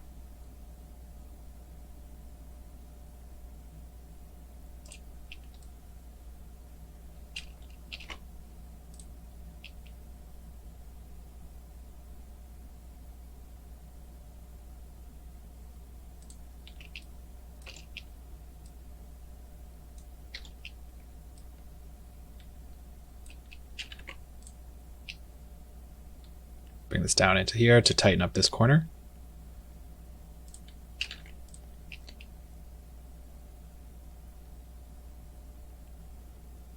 Slowly.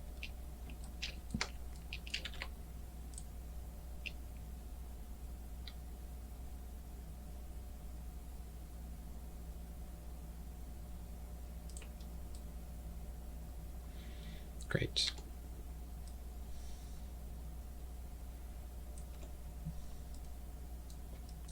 Looks like maybe I didn't bring that corner in far enough.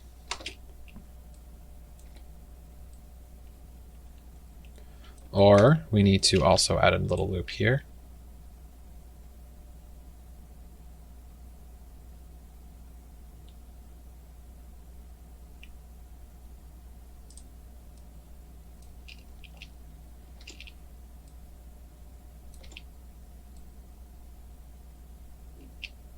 This is an end gone here. That's why this isn't looking too great, actually.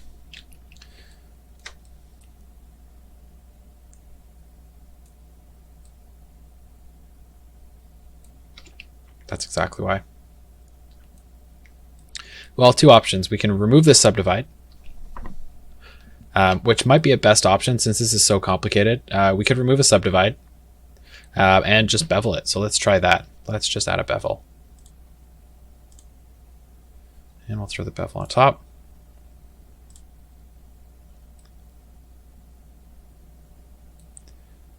And just for now, let's remove. Yep, So let's stick with this, guys. Let's scale this nicely, make sure it's scaled properly.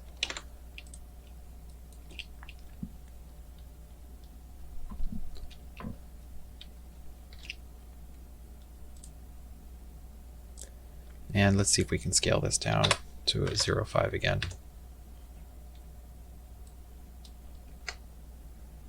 So let's just remove the subdivide.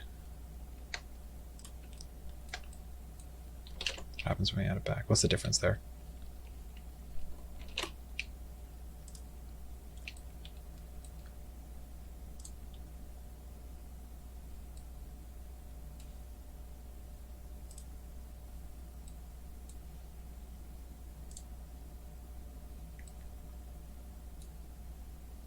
I'm just trying to work out if it's really worth keeping it. Which it doesn't look like it is. So when we remove it, let's get this bevel set up a little cleaner. Let's set it to angle.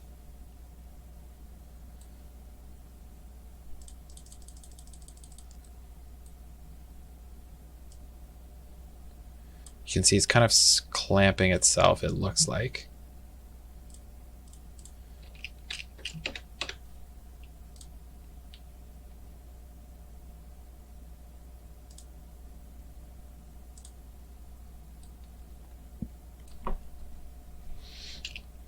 Just based on the fact that there's probably so much geometry here now.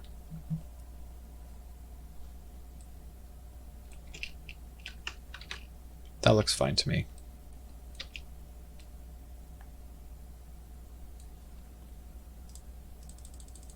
Yeah, it's not going to be beveling it properly just because of, most likely because of these edge loops.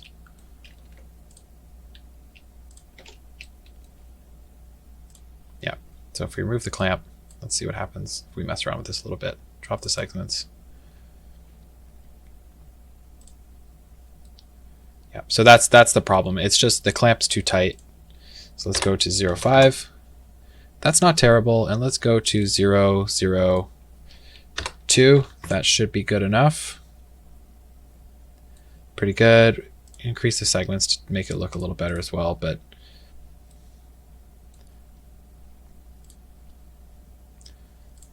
for now, I am okay with having 2, and that looks a lot better. It's still nice. It's got some nice definition to it.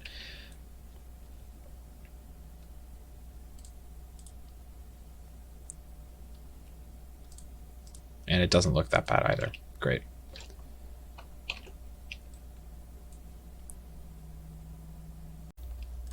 Okay, guys, moving on to this piece here. So let's isolate it, and we're going to mesh, smooth face, edge split, make sure it looks all good. It looks decent to me, but we can kind of mess around with it. Make sure the corners pop in, and perfect. Now, like I was talking about before, if we subdivide this, this is probably going to be an absolute mess. Not great. Honestly, not great at all.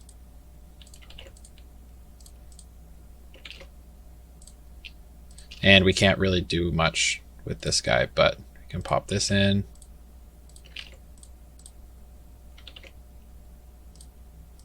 Yes, you can see it's not going to look fantastic, and there's going to be a lot of issues cleaning it up. So what we're going to do is we're going to go ahead and skip this step. I'm going to drop out of all of these. And we're just going to add the bevel, bump it up, and now you can see it's kind of looking a little better with the clamp, with the bevel kicking in there. And this end-gon is going to cause problems. There we go, as you can see here. We can drop the clamp, and then we can move it down to a fraction of a number. Let's move it into, after we scale it, make sure it's all rotated and scaled. There we go, that's probably a little better. Put to 0.2 again. And add the clamp overlap.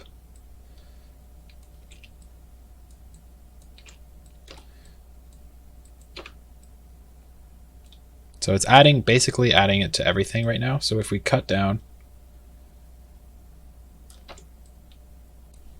on the angle, Yeah, you can see it's beveling everything there. Looks good about right here. Make sure there's no duplicates to see if we can clean up. Yep, there we go. So it was a normal problem. So we just recalculated the normal and now it's looking a lot better. Everything's nice and cleaned up. This actually looks really good. Really, really good.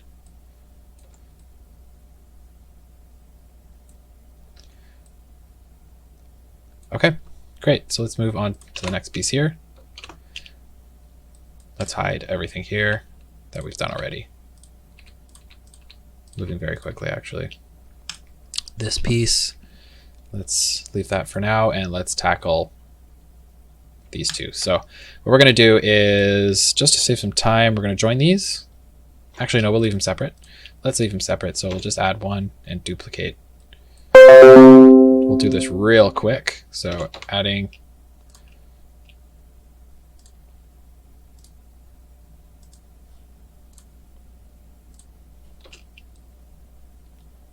now we don't really need to subdivide these guys. We can probably just get away with the bevel. Bevel is kind of my go-to for something like quick and dirty. If we just need it set to angle, and then we'll increase the bevel to like that. And we'll add the rotation to rotation and scale. And there we go. We've got a nice bevel object, just like that. Very simple. And then onto this guy. Do the same thing for practice. Add a bevel. Bump it up to the top. 2, 3. And we'll add it to angle to bevel the angle. Great. Done. Hide these guys. Disk. Same thing. We're going through these a little faster now because you guys kind of understand how this works. At the edge split, make sure it's all nice and clean. And then this one, again, we could bevel and we can subdivide as well. So let's subdivide. Just because I know this has a bunch of nice clean lines, no n-gons, minus the circle in the middle, which doesn't matter. Great. And let's bevel this outside point. Just like that. Beautiful disc. And if we really want to bevel these edges, we can too. And it creates nice little geometry right on the edge there. Add some more definition with the segments. Amazing. Looks great. So we'll hide that. Next is the trigger.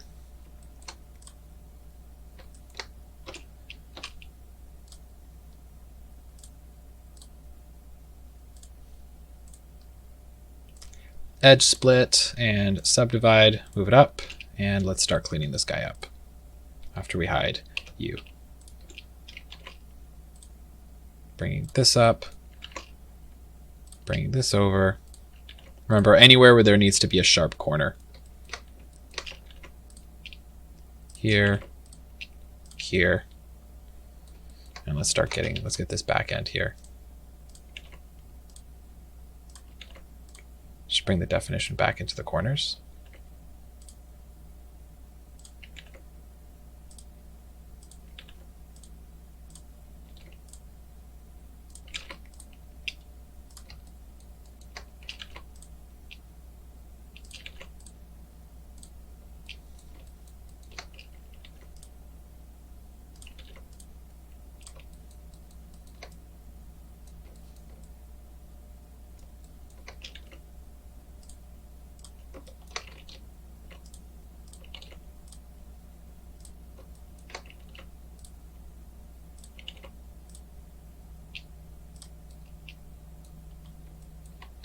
Great, how does that look? Good already. Pretty happy with that right off the bat. Anything else we're missing? Just on this side, just this push here. That looks really good. We'll increase the view a little bit so you can see how clean it is. And let's add a bevel to this. Move the bevel up to the very top.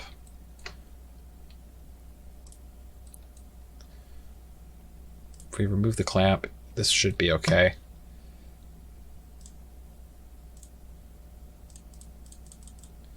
And we're just messing around with the angle to make it look nice and sharp. We'll increase the segments to sharpen it a bit. And there we go. We've got a nice, very defined edge. Okay, moving on to, I believe we have 3 pieces because I hid one back here. So let's move on to this counter piece here, and we'll save this one for last because there's a lot to do on this one.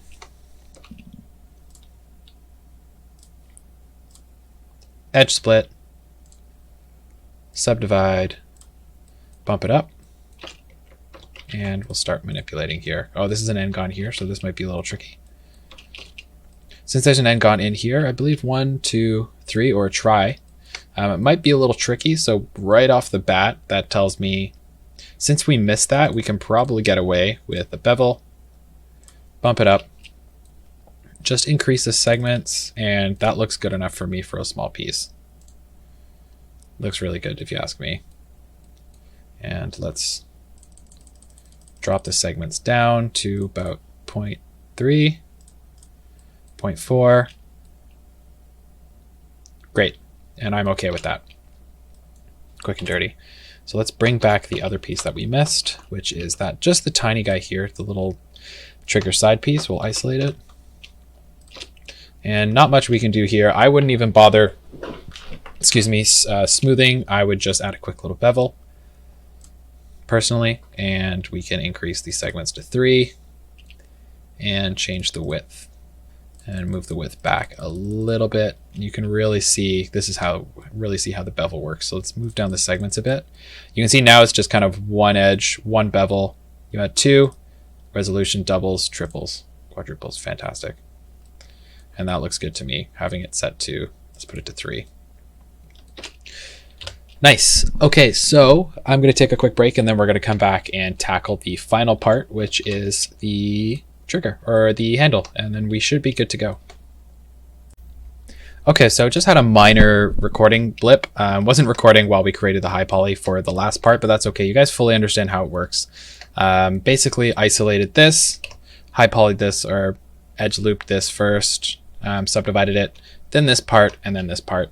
Very easy. You guys have basically seen like several hours of this already, so we kind of have the basic idea. So next part is kind of molding it all together and making sure that everything is in one unified piece now. So let's start moving on one at a time. We've got our low poly safe here, and we've got our high poly. So let's start tackling this high poly. And then what we can do is we can combine it all together. So let's make sure this is all subdivided nicely. We'll increase the views. You can see edge loops are in and what happens once we apply them now. So let's apply subdivide and the edge split. You can see now it's nice and subdivided and very detailed. So once we move on, we'll hide this and we'll start slowly doing this for everything else. Applying, apply, apply, hide. Making sure that's all good. Apply. That's going to take some time. That's going to also take some time. And apply, hide. This is just basically adding the math and adding the geometry to all of the pieces. You can really see how much geometry it's creating. This guy can probably fix it up quite a bit. We can move this to 1. Yep, that's gotten rid of quite a bit, and can increase the segments. We'll put the segments at 2. Yeah, and that looks like it's cleaned it up already, so no need for that. So we'll apply the bevel and the edge split, and it's just, you can just see it's applied all the bevel and everything there.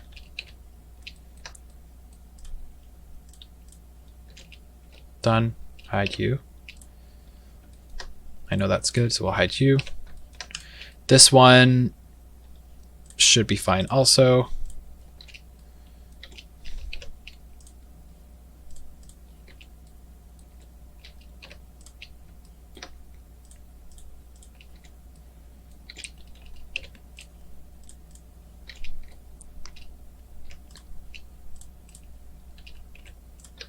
I just like to give it a quick check to make sure everything's subdivided properly.